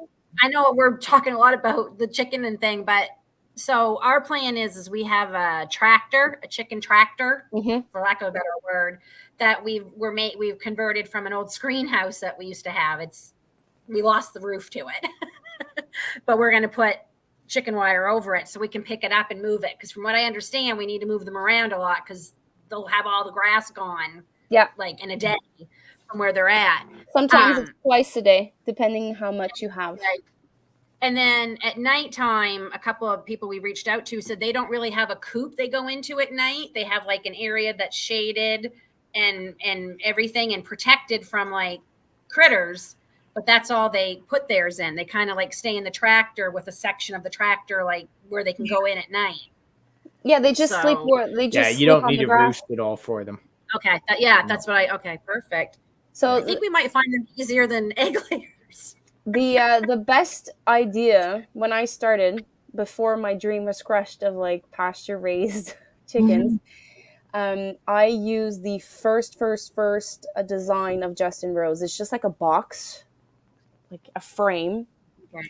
Half of it is covered with I can't remember what it's called, a blue tarp. Tarp, a blue tarp. And that's what we're going to use. He just moves it every single. It's a bit like the design of Joel Salatin, but like on a smaller scale. And they just need a certain amount of space per bird in water, and then their feed, and then a certain area where it's covered so they're not in direct sun and they have an access to cooler temperature if need be. They're very easy. I think this is going to work what we have. It's a 12 by 12 structure. So I think it's we don't even move ours. Okay. All right. We keep them in one spot, and we actually reseed it every spring before we get them, or in the fall too. We'll reseed the entire area, put down wood chips, that sort of thing. So by the time we're harvesting them, you know, the area is destroyed, but it usually lasts them most of the time. And the thing is, meat chickens will eat about 20% of their diet right off the grass. They'll eat bugs and grass and all that kind of stuff. In pasture raised, your meat's going to be a little bit different. Like if you move them every single day, your meat's not going to be the same thing as if it's a stagnant coop. Well, I want them to destroy certain sections because I have plans for. Oh, they will. They will. Grass and all that for me, so it's just dirt by the time we're done. So kind of like, you know, they can do the work for us. So that's gonna work out. So I'm excited.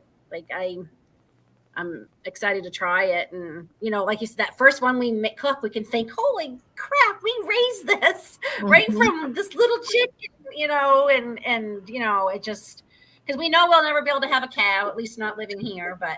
We're looking at properties again down east. I thought we gave it up, and then David found this place for sale. Oh no! Down there, and we're like, maybe. Yeah, we gave up coming back down east when we bought this place because we thought, you know what, it's never going to happen. We might as well stop waiting. We're tired of living in military housing. We're tired of living next door to 40-year-old teenagers. I want my own garden. I want my own property. I want to be able to do anything we can, you know, to our property, to our house. You know, so we bought it and we said, that's it. This will be forever. Well, the last 2 years, our area has gotten so darn popular and it's so busy out here now. And it's so noisy. It never used to be this noisy. And the older I get, the more quiet I want. Yeah. So we're thinking it, you know, we know in 2 years, in a little over 2 years, Aiden will be done high school, and we might say the heck of it and maybe try and move back down east. You know, so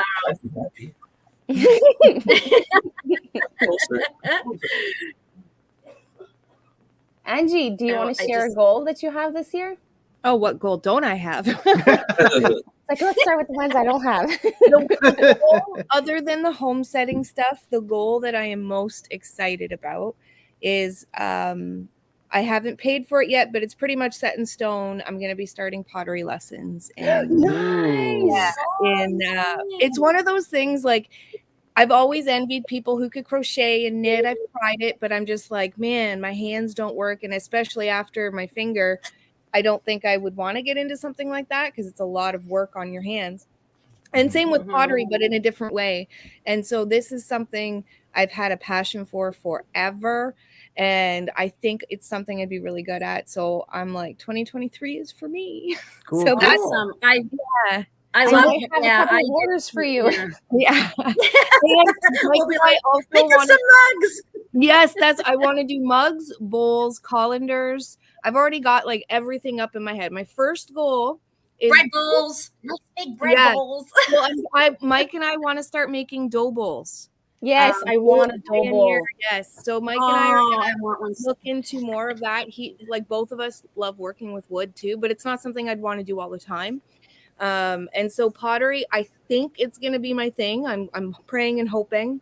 And the art, or the, I guess, the instructor that I found, or my neighbor found actually, love his work. So I'm super excited.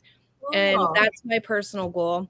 And then the dough bowls, we want to start, you know, first it's going to be for us and the kids. My goal for pottery is to make my my own plate set. Like, I feel like I can smile from ear to ear right now. But, I can feel it. I want to make my own dish set.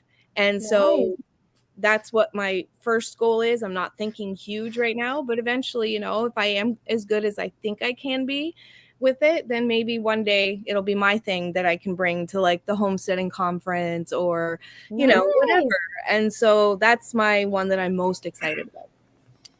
Okay, so Lynn, you said about I envy you, Angie. I've always wanted. I did ceramics for years, Yeah. and I wanted to do pottery. And we actually have a lady here in Brighton now, but her classes fill up like so fast you can't even like, because she keeps her classes small, and they're already pre-booked to the end of this year. Oh wow. I can't even get into one stinking class. I know and I really wanted down that way. I've looked down that way because where I'm going is about probably an hour to an hour and 20 minutes away. So I went in every direction, and there are quite a few down your way. Mine's more towards Renfrew and Petawawa. And Okay. so that's where I think the town's called Cobden. And that's where I'm gonna go. And so cool. here's Very the hope. cool. Yeah. So Angie, do you have a goal of not burning the lasagna or whatever else you're gonna? No, I'm letting all that go. If it burns, it burns. You all can suffer. We'll get pizza. Hell no, I'm still eating the lasagna. I'll make pizza. Yeah, I think I was talking with you, Lynn. The night before last year we had a big dinner, and so anybody who wants to come the night before for dinner, you're all invited. Well, we're planning. We want to come for the Friday, stay overnight, and that way we can visit some. And we're actually talking about staying Friday night and Saturday night and leaving Sunday. Yeah. So I'm trying to figure out a way staying Saturday. I'm hoping I can make it work, because it's like a 5-hour drive, and then the emotions of the entire day. Yeah. Last year when I came back home, like I was so excited. I was I drove in, and then my energy level like, and then my kids were like so excited to see me. It was like, Mom, you've been gone all day, and I was like awake like at 5:30 in the morning. It was like, yeah. Yeah. And they wanted so much of my attention. I'm like, maybe I should find a way, I think we should do, like, maybe we can talk with Marcy. Maybe we can do something where we kind of all have a place together where we can do, like, meet and greet with each other and anybody else who wants to. But you know what I mean? Like a place where we kind of have our own spot too there, like not a booth, maybe, I don't know, but you mean at the conference? Yeah, where we can, like, I don't know. We were saying this year we should bring a bunch of chairs so we can kind of like sit in the parking lot, but now it's not going to be in the same spot. So I don't know what the agricultural center looks like. Like, I don't know how the chairs, it's set if you up. leave them in your car and you don't use them, it's not that bad. Yeah. I know Tracy is talking. Tracy from Tihan 141 Homestead. Yeah. And I know a couple of people said they wanted a booth. Yeah. Not exactly sure. I was going to, but I have enough on my plate that I think I'm going to wait one more year for the booth, because I just, I'd hoped to already have a bunch of stock ready, and it's not happening. And May is not that far away. No, it's going to go fast. It is. And Angie or Mercy did share on Facebook yesterday and today different places that are available for renting. Yeah. I think they're going to rent out for I can't seem to get any answers when I went in and tried to find out, like, what are your prices? What, one is really cool. One actually has like animals and everything on the property. Nice. But the thing is, for me, driving about 12 hours to get there, if I can save a little bit on certain things, I'm more than happy to do that. I was fortunate last year. I went over with Daren and Brigitte. And I'm so happy this happened, because I probably saved. I was there for like 5 days, 6 days. I mean, put that in hotel cost was. Well, anybody we found one hotel that was gorgeous, but they wanted, I think it was $380 a night. Not happening. So I was gonna say, anybody that wants to, Mike and I, you'll see this tomorrow. It's a sneak peek. We started, we put our baffles in, and we started building walls. And so even if the downstairs is not done, the upstairs walls and separate places and everything, that'll be done. And so if people want to bring like an air bed and whatever, they're more than welcome to sleep here. I'll bring mason jars and food. We If have I can a few extra air beds too. So I'm pretty sure there'll be enough spots with Oh, yeah. all of us to fit everybody. yeah. Oh, yeah, because you guys are coming too, yeah? Yeah. Yeah. Yeah. I just need to figure out if I can do it.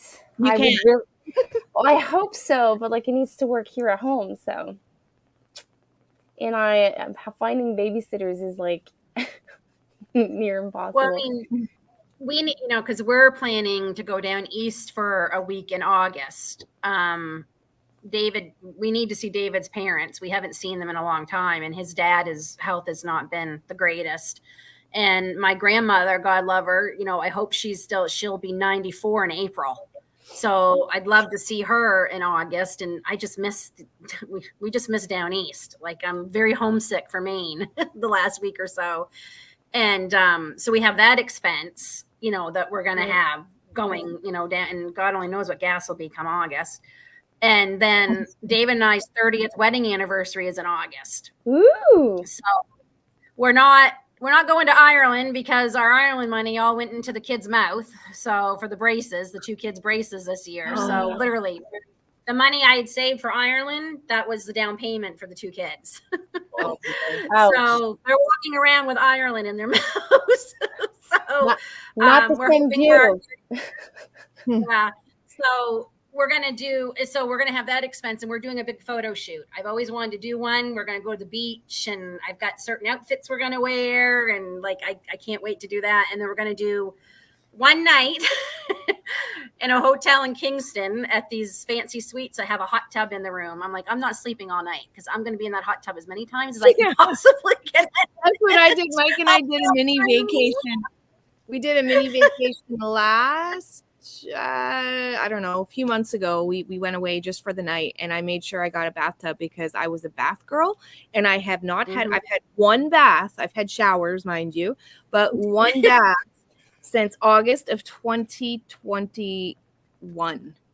And so when I got that hotel, I'm like, I love it. I'm not wasting it sleeping. Yeah, the bed and the tub and the TV were all in the same room. So Mike was laying in the bed, I'm laying in the tub, and I'm like, turn on the movie. And I mean, it's expensive. So I told her, I said, just one night, and then we're trying to find, because we don't know Kingston hugely for like eating. We want like a really fancy, like different courses kind of sit down, because we've never done that, where you go in and you have like the little nibble tray, and then you have like an appetizer, and then you have a soup course and a salad and your entree. Like we want to go all out. I mean, we've been married 30 years. I think we deserve to do a little something. Yes. So anything we can save, and I don't want to miss the conference because of what we're doing later in the year. So, I mean, worst comes to worst, we just do what we did last year. We go up, we stay, and we come back, because we're not that far drive. But if we want to visit with everybody, that's and that's what I missed out on last year, was because we were also busy at the conference that we really didn't get to visit as much as we wanted. Well, I'm sure we were all shy because, like, we all talk to each other, like, on a daily basis or on a weekly basis. And last year, this year, excuse you. This year, we've all, we met each other last year, right? Yeah. So there wasn't nerves. It felt really comfortable from the get-go, but now we've had that extra year of getting to know one another, and we've, talked and all this other stuff. So I think this year's going to be awesome. Me too. And Angie, I hope you don't have the flu this year. Oh, I didn't have the flu last year. No, I was trying to be nice. I told Mike, you cannot let me drink the night before. No. I was trying to be nice. No drinky. And the way things are going, I'll be bringing all kinds of sourdough to you all. Ooh. Oh, it's going to be Sourdough everything. Daren, do you want to share a goal that you have? Oh, I'm already working on my one. It's like I had teach night instead of alcohol. Cheers for you. I've been I want to say almost every other day. Haven't had a drink, and for me, that's huge. So, and I think I've had There's been the odd day where I've had like 2, 3, but most of the other time I think it's been 1 drink. So yeah, so that's going pretty good. And then we're gonna plan to get the goats again this year. So we'll hopefully make that happen this year. So last year was crazy because we were so behind getting stuff done for the wedding and all that, and we didn't get to do any of the other projects we wanted to get done.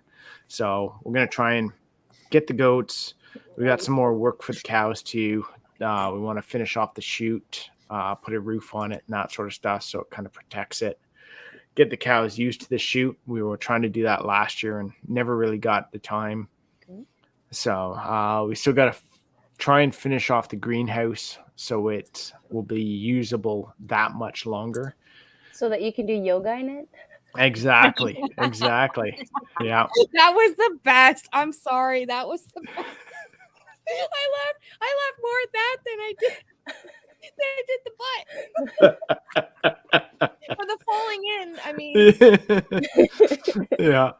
We'll probably expand the gardens yet again. We're going to get bees again this year. So last year we took a year off from the bees because it was just so much work and so much to do again with the wedding and everything else going on. So we'll get some more bees again this year. We'll have to get some more rabbits because we harvested all our rabbits last year. So we'll have to get that going again. We also want to kind of give the chickens kind of a greenhouse so that the chickens can be outside scavenging around and digging and that sort of stuff during the winter, because they can't get out in the winter. There's just too much snow. So even if we open up the coop, they don't leave. They just they stay inside. The ducks will, if you have ducks, they will leave. They love the snow. We're going to build like this little greenhouse that extends out from the chicken coop. So then they'll get a lot more sun and be able to have a lot more space. We did that with our laying hens when we were at the cabin, and we wrapped it in a greenhouse plastic twice. Yeah. And the temperature was about 10 degrees warmer in there than it was outside of it, and they laid really well as well. Nice. Yeah. Nice. So I'd do that again for sure. Nice. I did that the second year we had chickens, but I have ducks, and ducks are very messy in the winter. And when we removed the temple structure, we did the deep litter. I would sink in because like everything was thawing out. There was so much water. And like I would have like rubber boots, and I would sink into like the limit of the rubber boots. It was like nest. So I was like, if I do this again, it would be only for hens. It would not be with the ducks at all. Like they love to make and create epic mess with like this much of water, like just this much. It's gonna be like a heck of a mess in like 5 minutes. What about you, Remi?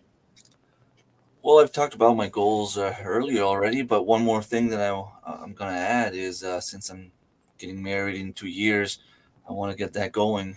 Some money aside and, organize. And 2 years is long to prepare.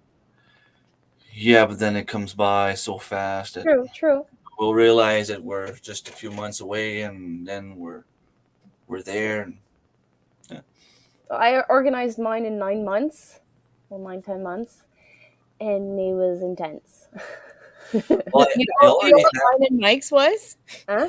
You know what mine and Mike's was? Like, you got dressed one morning and decided to go get married?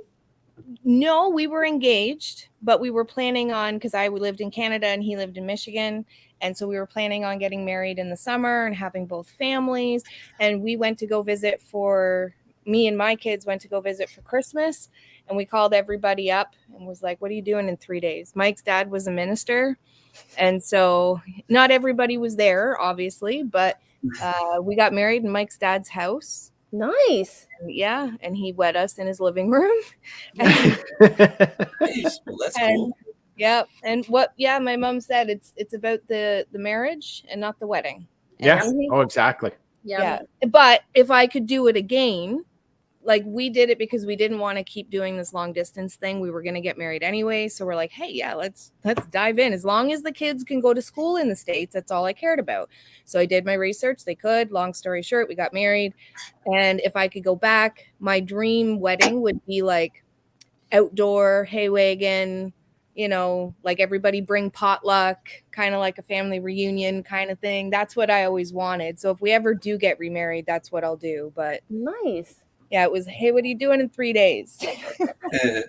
We got married so long ago, I think I couldn't even tell you. I was young. I was 18.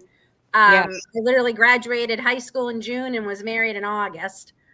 And when you're that young and you're not necessarily paying for the majority of it, you don't have a lot of say in what kind of wedding it is. Yeah. Well, even if you pay your wedding, like I paid mine, I still had people calling me, telling me, you can't do this, you can't do that. I'm like, it's my wedding. Yeah. At the age I got married, I was like out of the house and I'm like, it's my wedding. It's my day. I'm the one walking down the aisle. So I'm going to do it my way. I don't think anyone dare suggested anything to us. Yeah. Nice. Yeah. I mean, we had over 250 people at our wedding. Oh no, we had I think we had 40 or 50. But my mom came in, she's like, okay, I'll buy the bridesmaid's dress. And for the kids, like the flower girls and stuff. So all the kids' stuff came from Kmart. My wedding dress was already bought because we had bought it 6 months before that. And then my sister came in, she goes, okay, I'm your maid of honor. Okay. And it just, I got to walk down a hallway. So my dad and I couldn't even stand side by side. We had to walk like this. But looking back, I was so nervous that I didn't even, none of that stuff mattered. Right. And I was so oh, we're not having, but honestly, when was all said and done, everyone, people still, when we go home to visit, people still say, oh, I'll tell you, your reception was one of the best weddings we ever went to. Cause my parents are very social people. And, cause like I said, 250 people. And I'm like, Mom, I don't even know who they're good friends of ours. I'm like, but David and people would come out and congratulate us and hug and kiss us. And David say, who's that? And I'm like, I have no idea. And we had a great time, at the reception. Yeah. At the end of the day, that's all that mattered, is we got married and obviously, and everyone told my parents we wouldn't last 6 months, and we're celebrating 30 years this year.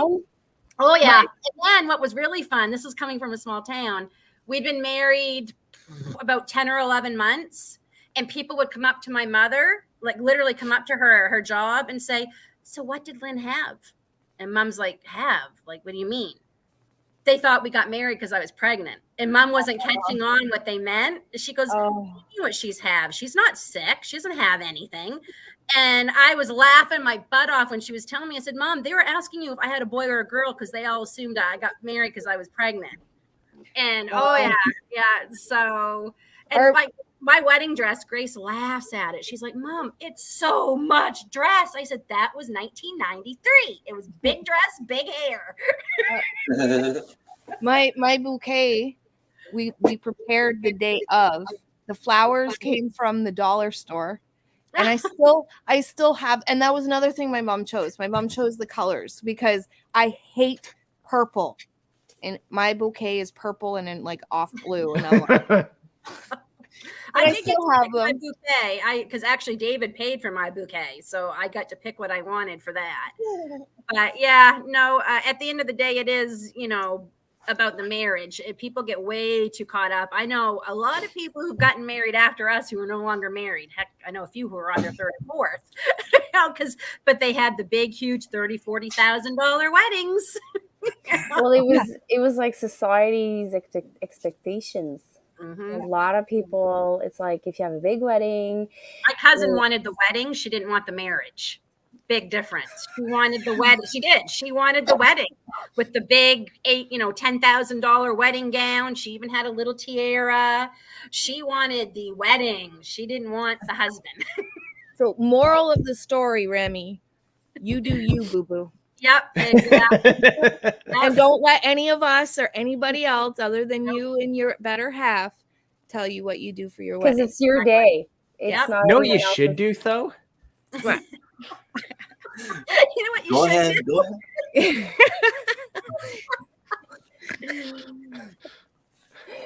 That would be funny. Oh, Darren. I'll let you all peer pressure me to do whatever you want.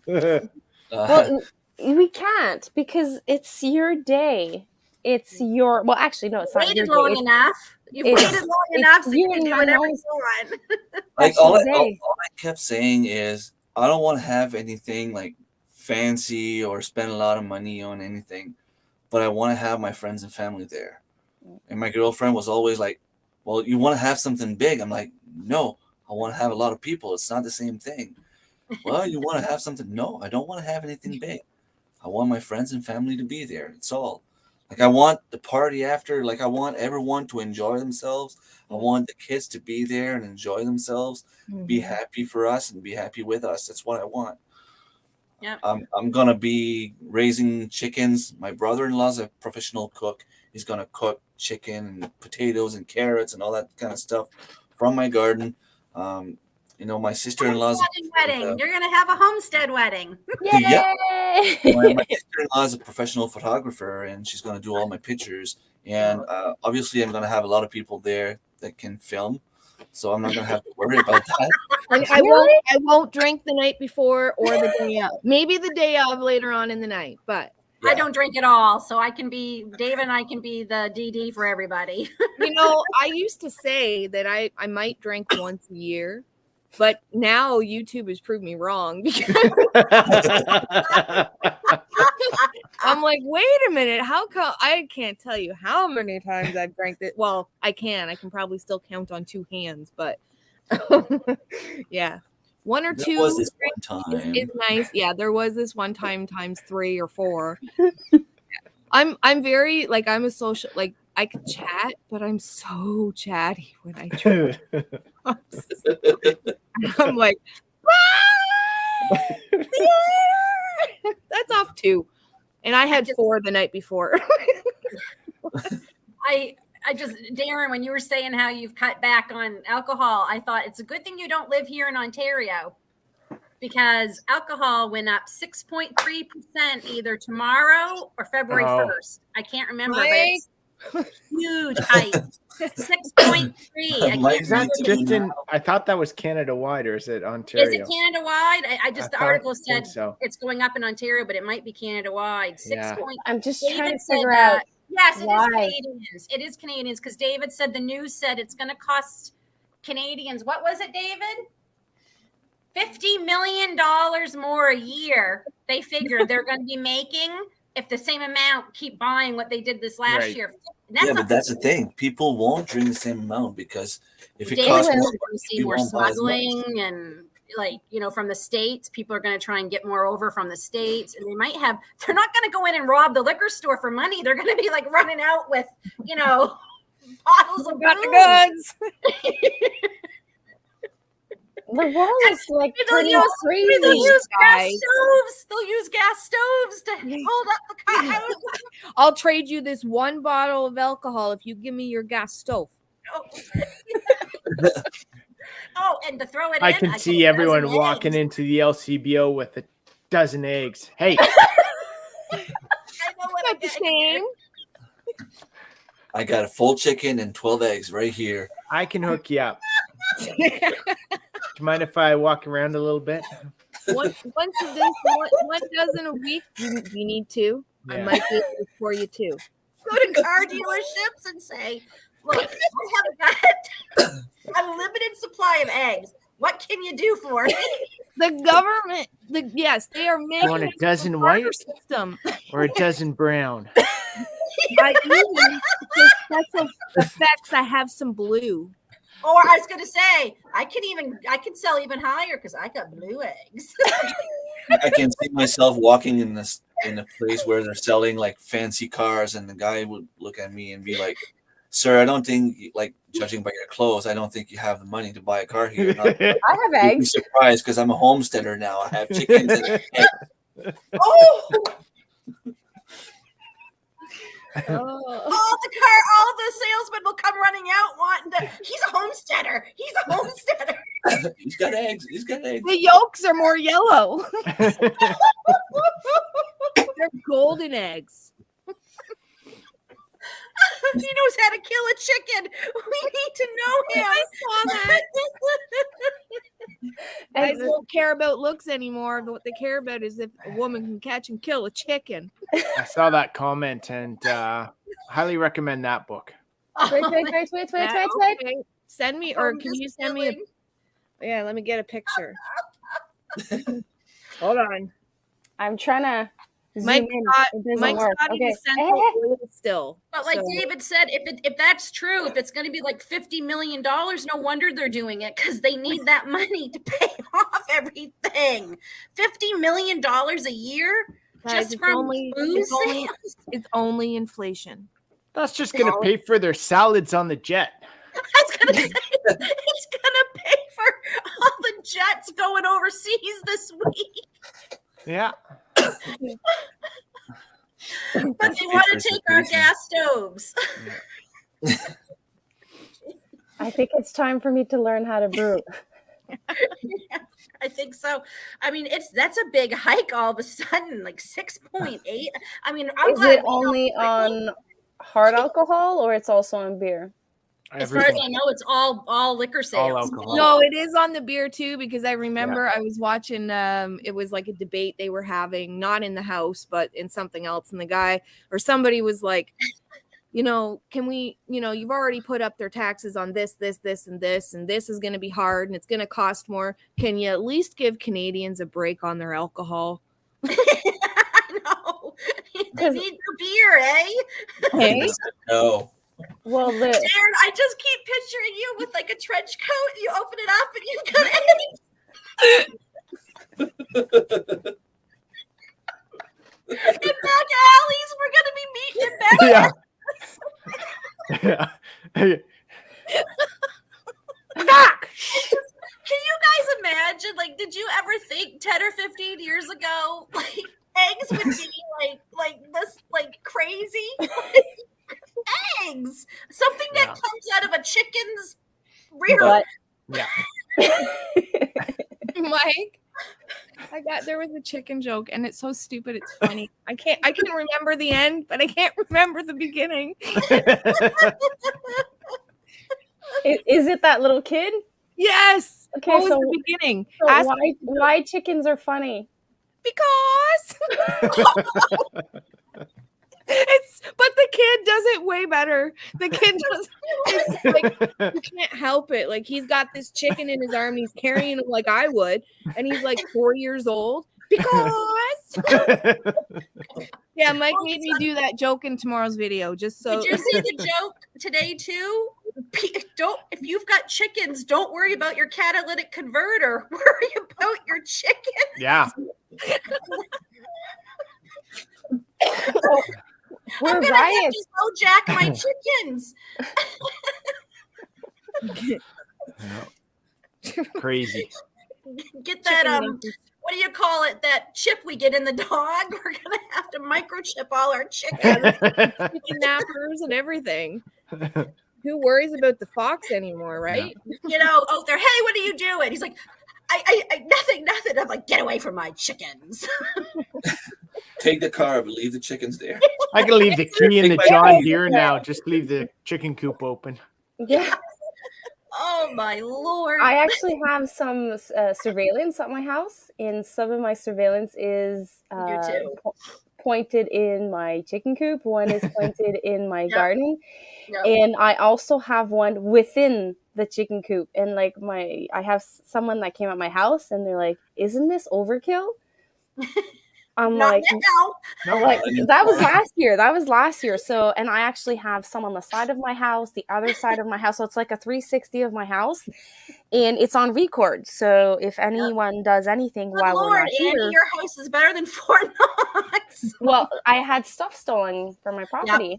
I know all it takes is that one time, right? And then I had because like Fred has his little tractor, he has his chainsaw, he has power tools, and a lot of it was like gas. Yep. So he bought the big jug of gas, and he's like, I'm just gonna fill it once a month. And he just filled it, and like he put it in, like next to the shed. And like one day he's like, "Where's my gas can?" I'm like, "Well, it was right next to the shed in the backyard." I was like, "Well, it's not. Sound like it's not there." I'm like, "What are you talking about? It's not there." He's like, "I put it there. It's on wheels actually because it's like so heavy." And I'm like, "I personally put it there. You told me to put it there." And then kids came to pick it up. That's 4 or 5 years ago, like the first summer we were here. Yes. And I actually think some people came to get some, I know it's stupid, but tomatoes. Like I had someone steal every apple off my apple tree.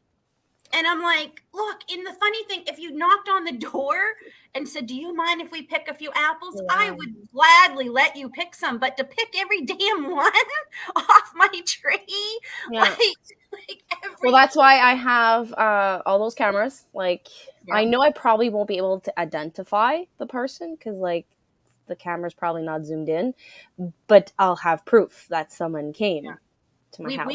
We've got some on our house now. I do have one for in the coop just because I want to see the chickens. Like, what are you guys doing in there? Well, that's the thing. The person says, "Well, you want to see your chickens? Like, you want to know what they're doing?" I'm like, "No, I want to know if someone's inside my coop. Like, if there's something or someone inside the coop." Because like, and we do want to get a trail camera because I just think it'd be cool to see. Well, maybe sometimes we might be like, but I'd like to see, because we know we have coyotes who walk through here, but it'd be neat to see some of the things. But then that's where our apple tree is down back. Someone came through that big back field and picked a few. Like every day there was more and more, and I knew it wasn't something eating them because the ones, they had to have a ladder to reach some of them. Like, you can get the trail cameras now that are hooked up to your phone, so it'll send you the picture. And what camera? We're actually we went to go buy some. We did, and then they didn't work outside, so we returned them. But do you guys have any recommendations? The only ones we've been able to find are the ones you have to put the SD card in. So we'd have to change out the SD card every night because it's too far away for our Wi-Fi. We have Wi-Fi in the coop, which is permitting us to have the perimeter cameras. But I wouldn't know. I'll get you the name of one. We have. I want to say it's Lawrence. Okay. So it's hooked up to. I'll tell you offline, but yeah. I don't know the name, but I can ask my husband if ever, like, if you want to. Yeah, we did buy some because we have never been affected, but other people in our area and like close vicinity have. And so, I mean, with us, well, some of you have seen our place. We're now on the main road that's dirt, but where we used to be, it's like a 1-lane little dirt road, and they're going in there and going, I mean, so if they're going there. The system we have is like 24/7, and you can monitor it from your computer. Okay. And then we've got trail cameras places as well. Yeah, that's what we we got the Ring camera finally. We finally came into the and we got the doorbell and I love it. And so we have that right. I can see it when we're out gone, you know, whatever. Yeah, we've got that on our front door. Yeah, and it's attached to she who not be named, because if I say her name, then she starts spouting off all kinds of stuff. So I want, but I never thought if we use the one on the coop, if we can get another one, but it's so far away. I still don't know how we do it, but we still want to get a trail cam because even it's just us remembering to change the SD card every day. You know who to remind us. Yeah. Oh, I just read this comment. 11 geese and 10 ducks this morning. They were gone. Someone stole your Mm. livestock. Yeah, they went and said that there was No no feathers. feathers. That's weird. Wow. Okay, so Um, if there's no feathers, it's something picking it up. Yeah. And I just looking. Melissa was saying people stop and use their property as potty. Yeah, we have that too, and we are on a main road, and people seem to feel like it's okay. Men like pull right over in front of our house, and they don't even hide themselves. Drop trow, and like I look out because the dogs are going crazy. I And have I'm a like, new what way the for you to make money. now I've got the camera and it's pointed there. And I'm Is there a category for that on OnlyFans? You can get to an account I'm and just like, like, when did it become okay to just pee anywhere? And he like literally didn't even try that's to kind of hide. like a given rule, actually, for I hope guys. the place that I peed in the summer don't have cameras. But I mean, on the 401, at least once a week, if we're going on the 401, we see people like, and they're not high, and I'm like my eyes, like I really did not need to see that. It's awful. It's happening. So you see the moon. So you see And, the like, moon even and the sun. They don't even try to hide themselves. They're like literally right out in front of their vehicle. You see the stream, and I'm like, are they peeing in front of our house? Out in the country, there's more than enough spaces to stop in between houses or That's what like a David wooded says. area or something like that. That's what In David town, said. find it Yeah. Tim Hortons. Right in front of our house. That's crazy. It's disgusting. I'm so sorry that you had to Yeah, that's lose your awful. life. That's That's crazy. a lot to lose too. Yeah. Yeah. Oh, thanks, Rems. Yes, during the day, I am available. Yep. I am still missing Yeah, I was gonna say, what are you at? 294, I think. Oh, you're under 300. Yeah, roughly around 300 hours. Well, I was going to run your playlist again, but then Tracy said something about they're catching on to that or something. They could. If you don't make sure you go to another channel's playlist right after or something, they're kind of thinking you're a bot or something. And I'm like, oh man. So yeah, 294. 294. Woohoo! We'll get it before the end of the month. Well, I'm next. Wait, what day are we today? She's kind of fighting against last year. Yeah. Well, last year I did lives starting on January 2nd. And I don't know why, when I started, from the first live I did, I was getting 30 to 40 hours every Sunday. But my videos during the week were also doing some stuff. And my videos now, people are only watching it like a minute or two, maybe 3 minutes on like a 5-9 minute video. I had one that was 57 seconds on a 9-minute video. I had a bot that was clicking on my video nonstop. I had almost 1.5 views, 1.5, like 1,500 views. And then a couple of days after, it went down to 500. Then it went back to 1,000, then went back to 500. Now it went back to 1,000, and now it went to 297.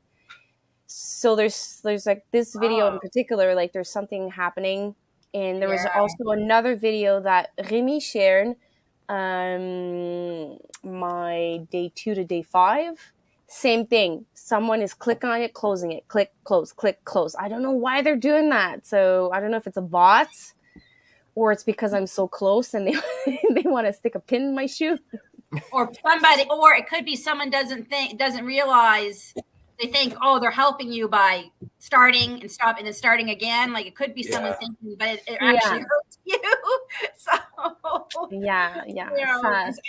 Before I started all this, I didn't realize like if you only start the first few seconds, how it hurts somebody. Yeah, like, it's like when I'm watching you guys' video, since you're monetized, like I'm like, okay, I can't press skip yet. Like I have to wait. And I'm like, and then sometimes like the video is like 45 seconds long. I'm like, I want to watch the rest of it. And I'm like, press skip. And for some reason, whenever I'm watching Daren's videos, I always get advertisings that are like 2-3 hours long. I'm like, what's wrong? Like, what's going on? 45 minutes, an hour and a half. It's like watching a movie before you watch the video. Yeah, I love you. I want to support you, but enough already. At some point, you Come got to on. skip, right? yeah, like I want See, to see I don't the see video. It's like, ads. I don't see ads because we actually pay for YouTube Premium because I have the family plan because literally we all watch YouTube more than we watch. Like we cut our satellite right down to basic. And like, so, you know, $12 a month for YouTube Premium with no commercials, it's worth it. And so much easier to find something to watch. It is. that And you I enjoy. can watch. And I bought for after Christmas, they had a big sale on She Who Should Not Be Named, the video version. And I have it in my kitchen now. So when I'm out there cooking and stuff, I can put you guys videos on and literally watch them while I'm cooking with my kid. I love it. I don't have, because I use my phone to record everything still. Right. So I couldn't keep using my phone, and I didn't, you know, I don't like taking my laptop in the kitchen. So that's been great. I can watch it right there. And, you know, and sometimes I just have to, I can't always watch, but at least it can play. Yeah, Well, that's you know. yeah, I do that too. I try to watch. I usually leave it running during the day, but I don't always comment. So know that I'm watching, but I'm not always commenting. I know. I try to comment, even if it's just like a smiley face, because I know how important. But I watch, as Remi's proof, I watch my YouTube on my TV. Mm-hmm. Like I do. So you see us especially- like big style. yeah, Full size. Full We yeah. do it size. too. Is on the 70-inch. I think this thing is. I don't know. Oh boy, I'm not Y'all going to look record in great. 4K anymore. Y'all look great. We'll do that sometimes too, watching a live with you guys, and we've got it on the big screen, but then both Bridget and I are on our phones watching as well too. Yep. So then So we I'll can pause it comment, on my phone. but Yeah. the TV has a better picture and stuff. So Yeah. So it's hard. You know, I can give my thumbs up on the TV. I just have to go back onto my phone and make a comment. So, you know, or whatever. But I look forward, like, you know, after my fast is done, I have my cup of tea. I pull up my YouTube channel and I see, oh, look who's got videos out. And I sit and have my tea and watch. Well, we're having a premiere tomorrow at 8 p.m. and then we're going to go live right after. Okay. Nice. Awesome. Tomorrow is Monday. Monday. Okay. Monday Night Live. About the sign, we are actually putting a sign up. We're making signs that says "Smile, you're on camera," or David's come up with something. He said something about "P for the camera" or something like that, or we're going to make you YouTube famous or something like that. He's going to put something up there so they'll and hopefully they'll just stop. Like it's gross. Like come on. Have you ever heard of OnlyFans? you should put it that says, if you're peeing here now, you're on OnlyFans tomorrow. Yeah. I mean, it's never Jason Momoa who's pulling over to pee. That would be a sight. Hemsworth, you know, like if it was, then Lynn wouldn't mind so much. Can you take your time, please? I'd be like moseying up. So, what you doing? No, it's okay. It's okay to pull it out all the way. Hey, no, I come out and like, chickens. I have eggs. I have blue eggs and they're not fertilized yet.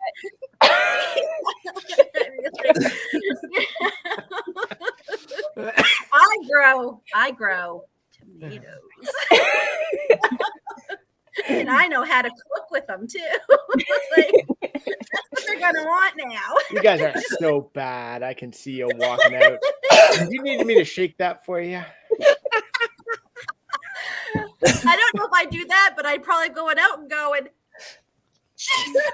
well, the man is beautiful. I mean, photograph in the snow. I hope I don't get flagged on my live. I told him, David and I have an understanding. We have an understanding. He knows I love him with all my heart, but that Jason Momoa is just the most god. Like Have you seen a picture of him without the beard though? Yeah. Not the same guy. It's not. It's interesting. I will say it's the beard. Like he needs the beard. Chris Hemsworth, I'll take him short-haired, long-haired, bearded, beard. No can't. But he has to come with the I can hammer. get him. Gotta come with the hammer. Oh boy.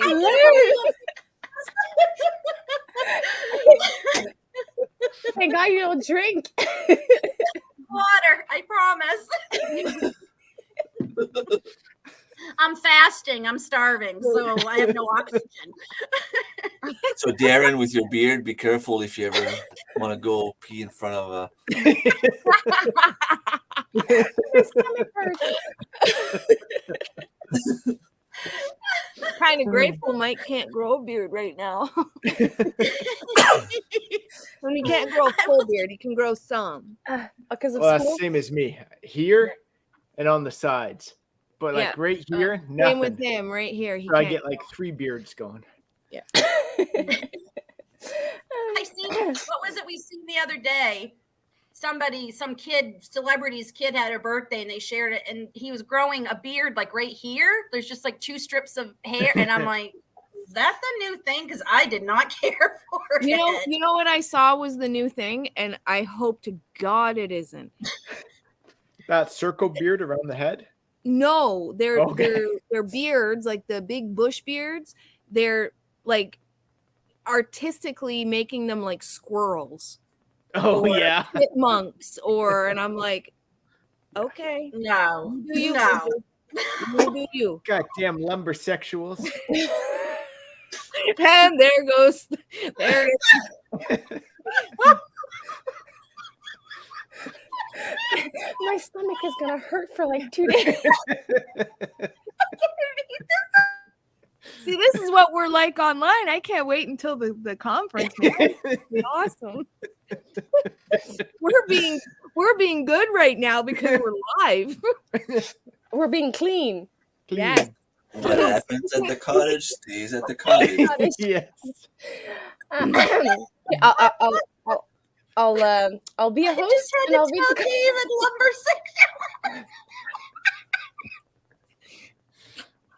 Okay, so I think 9 a.m. Central is 10 for my time. I don't think it's going to be a problem. I had a short hit of 1,000. I don't even know what the topic is anymore. Goals, budgets, or goals. Goals, yes. I'm I trying. got emotional, though. I'm watching TV but chatting on my phone right now. Work in the morning. Okay, so I'm gonna say one more goal that I have. I guess I'm gonna have to do another live next week because I didn't say them all.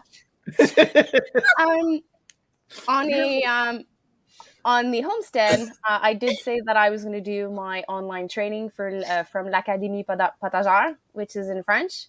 So I am yes.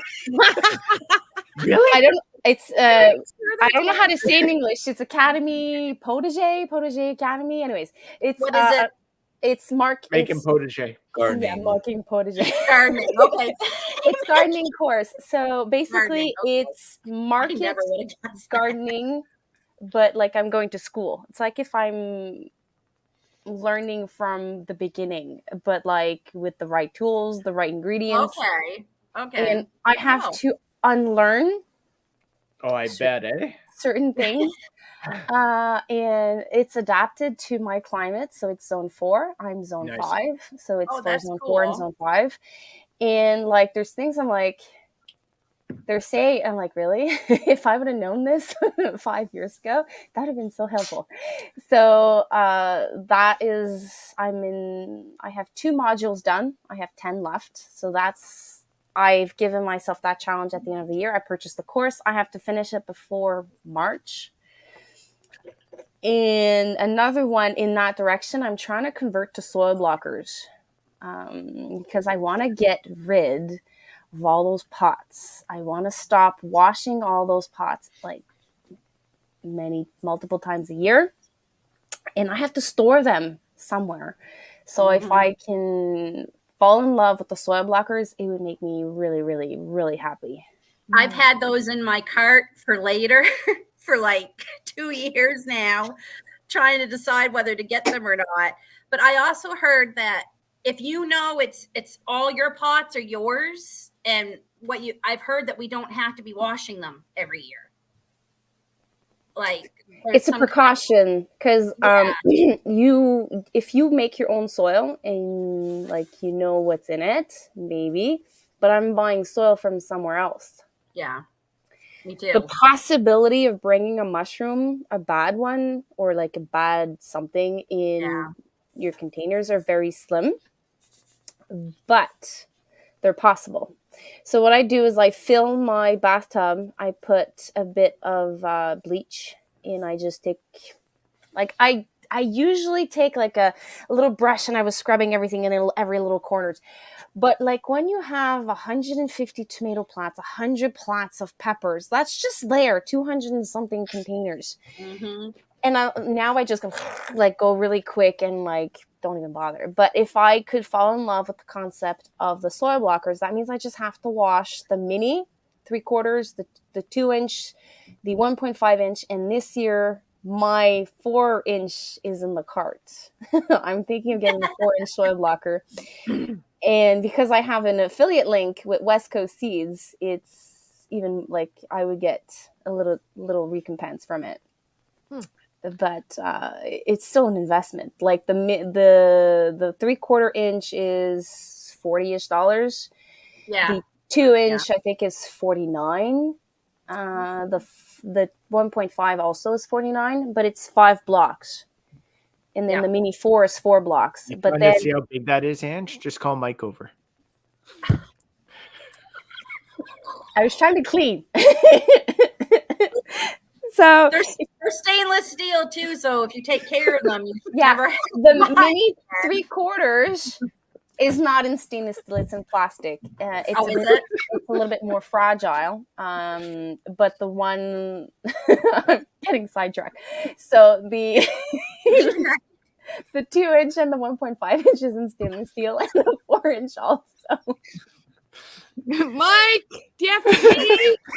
So yes, I'm whipping out the big 4-inch. There's a spot by my house if you gotta go, apparently. We can start an OnlyFans. I wish I knew more about the market gardens when I first started putting in like our raised beds and our other beds and all that. Me too. Because it's like you go to buy stuff and it's like I need like soil. What are they? The covers, the shade covers. The shade covers and I'm the like, row covers. why doesn't anyone make anything for a 4x8 raised bed? No, it's all made for the market gardens. Yeah. I'm like, oh. Well, the principle is very simple. You do a 30-inch wide bed by however long you want. Right. And the row covers are made for that. If you go 4 feet wide, which is 48, some companies does have it. In the ideal, I would say I would go max 36-inch, but there's a reason why it's 30-inch, because you can reach 18-inch from one side, and then you go on the other side and you can reach the middle. I don't have very long arms, so for me 36-inch is like too wide, and there's you can jump from one side to the other. So by standardizing all of your gardens, like it's an easy calculations. Like I need a certain amount of square feet for my tomatoes.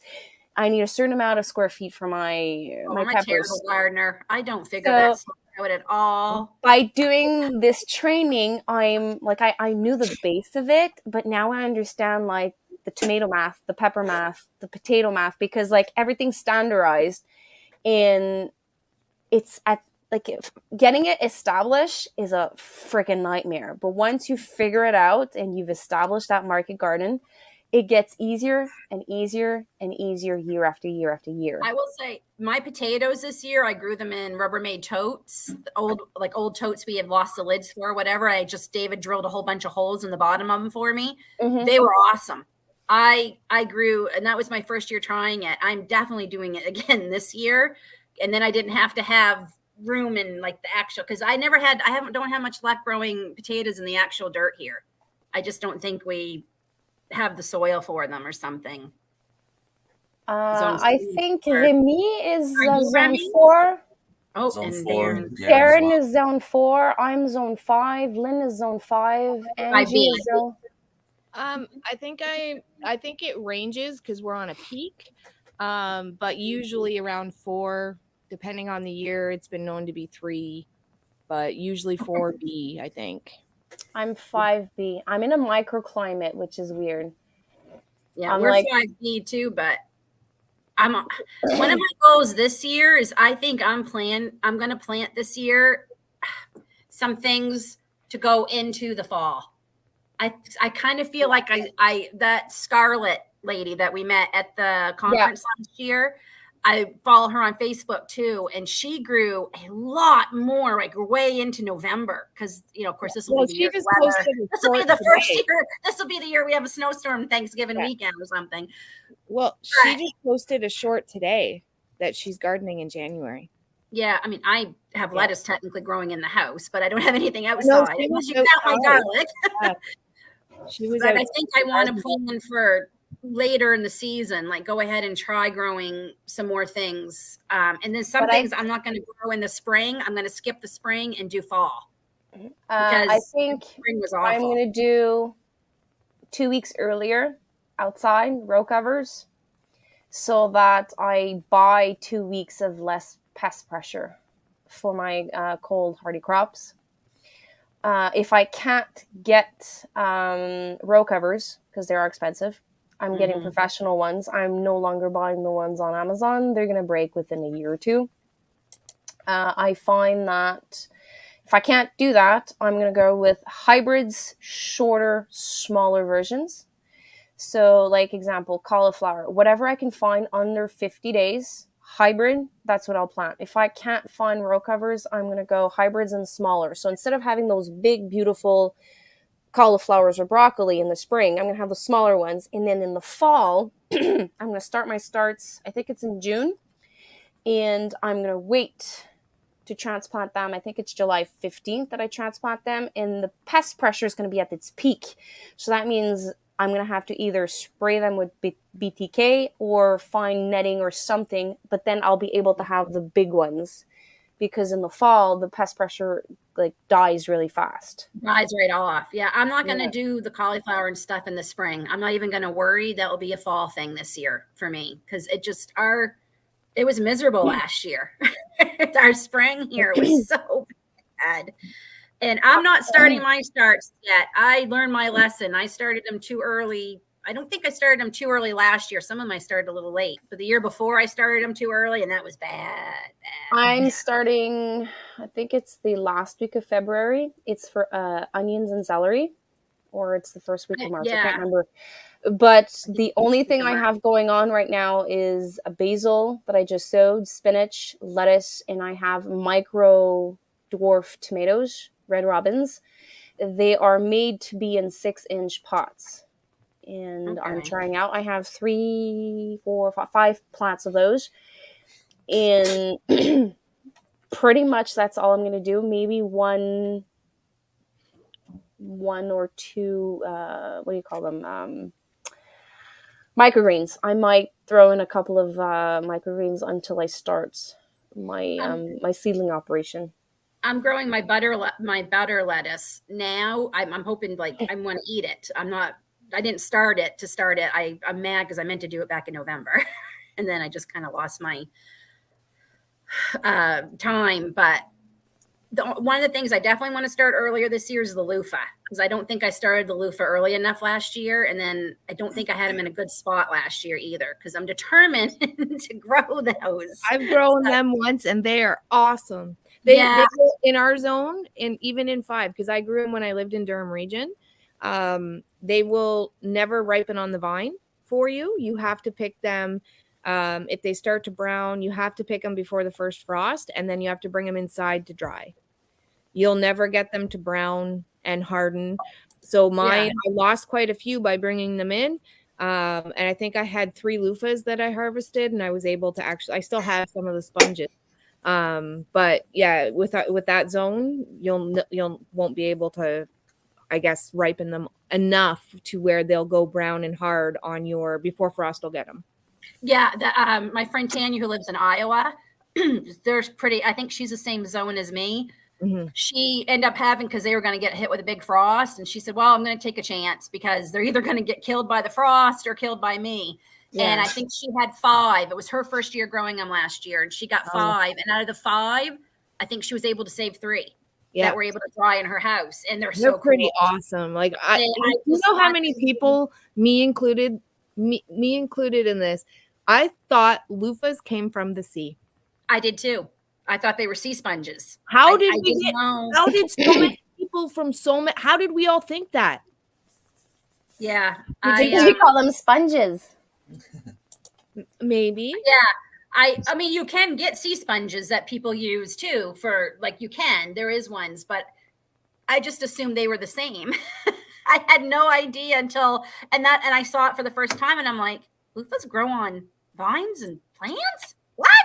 And I'm like, how do I not know this? And like, how do I order them? I literally ordered them that day after seeing the person's video. I'm like, I am so trying loofah. Didn't realize that loofah loves heat. They love heat. We tried them 2 years. The first year, nothing. The second year, we put them in the greenhouse, and they were climbing all over the greenhouse and trying to come out the top, but we didn't get anything on them. So no. Loofahs, if you're zone 4, 5, you have to start them inside very, very, very, very early. I'm going to start them soon. The days to maturity to loofahs, I think they're 125 days. Oh, okay. I think I started mine about that. So you need to start them early. Yeah, I started mine before I left for Florida last year for my mom's birthday, and her birthday's in April, very beginning of April, and I'd already had them because I was worried about the family taking care of them while I was gone. And they did great till I had to start hardening them off.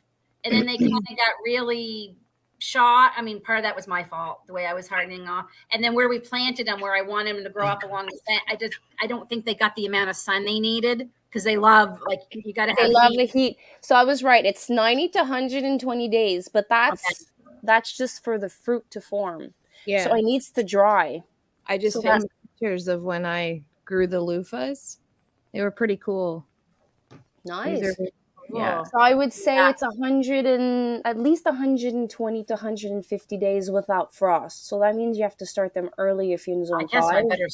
I must have started them in February then last year. I was thinking it was March, but maybe it was February. But then if you start them early inside, you're going to have a vine inside your house. Exactly. And they're very fragile. Yeah. I'm going to try at least. I'm hoping with the new garden setup that we're building, because that's one of our goals. This was David's fault, so he's got no one to blame but himself. He's the one who suggested it, because he wants me to work smarter, not harder anymore, because I do have some physical limitations that lovely chemo left me with that make sometimes days difficult to garden. And he's like, I want to help you so you're not in pain, because some nights, like, I come in and I'm like in tears because I hurt, but I don't stop because I'm too stubborn. I refuse to let it stop me doing something I love. But so he's got a new setup that he's going to do for me, and I'm hoping what we're building, they'll have even better things to climb across. So I'm hoping they're going to have more sun and stuff. So I'm hoping to try it. I at least I'll try one more year. If it doesn't work again this year, I might not try again. But I got a lot, because I bought 2 packs of seeds, not realizing how many I really needed. So I have a whole pack I haven't even opened yet. So there's something I'm doing this year, and I'm hoping it's working. I'm going to do less to get more. So I used to plant a certain amount of peppers, and I used to cram them up like every 8 inches, like one next to each other. And then tomatoes, I would cram them all together, prune them heavily, put them every 15 inches. And I think last year I had at least 150 plants. This year I'm going for 100. Wow. And I'm going for less for more. So less work, less maintenance, less pruning, less the indeterminate ones, like, put them up. And I'm actually going for determinate varieties for my Me paste too. tomatoes. But Me just for my too. paste tomatoes, because I remember Mallory from Quebec Homestead, she mentioned something 2 years ago. I think it's 2 or 3 years ago when she did her high tunnel. She said that she was getting all of her tomatoes all at the same time. And I'm like, I know it's going to be the day that it's going to happen. I'm going to take out 100 pounds of tomatoes, 200 pounds of tomatoes. I'm probably going to go, what the hell did I do? And hit myself in the head. But I'm going to do one processing session, and I'm going to have all my paste, like all my sauce, all my tomato for my pizza, all my tomato for my barbecue sauce, all my tomatoes for my, what do you call it? Sloppy Joe mix. Like, I'm going to have like one big massive day, maybe twice during the year. So I'm trying with a couple of varieties, but they're dwarf. So 2/3 of my paste are dwarf. I'm giving one last chance to the Amish paste. It's the last year that I'm trying it. If I cannot get 10 pounds per plant of Amish paste, I'm sorry, but the Amish paste will have to leave, because I need at least 10 pounds per plant for it to work. So I'm kind of like you. Like I had, I lost count.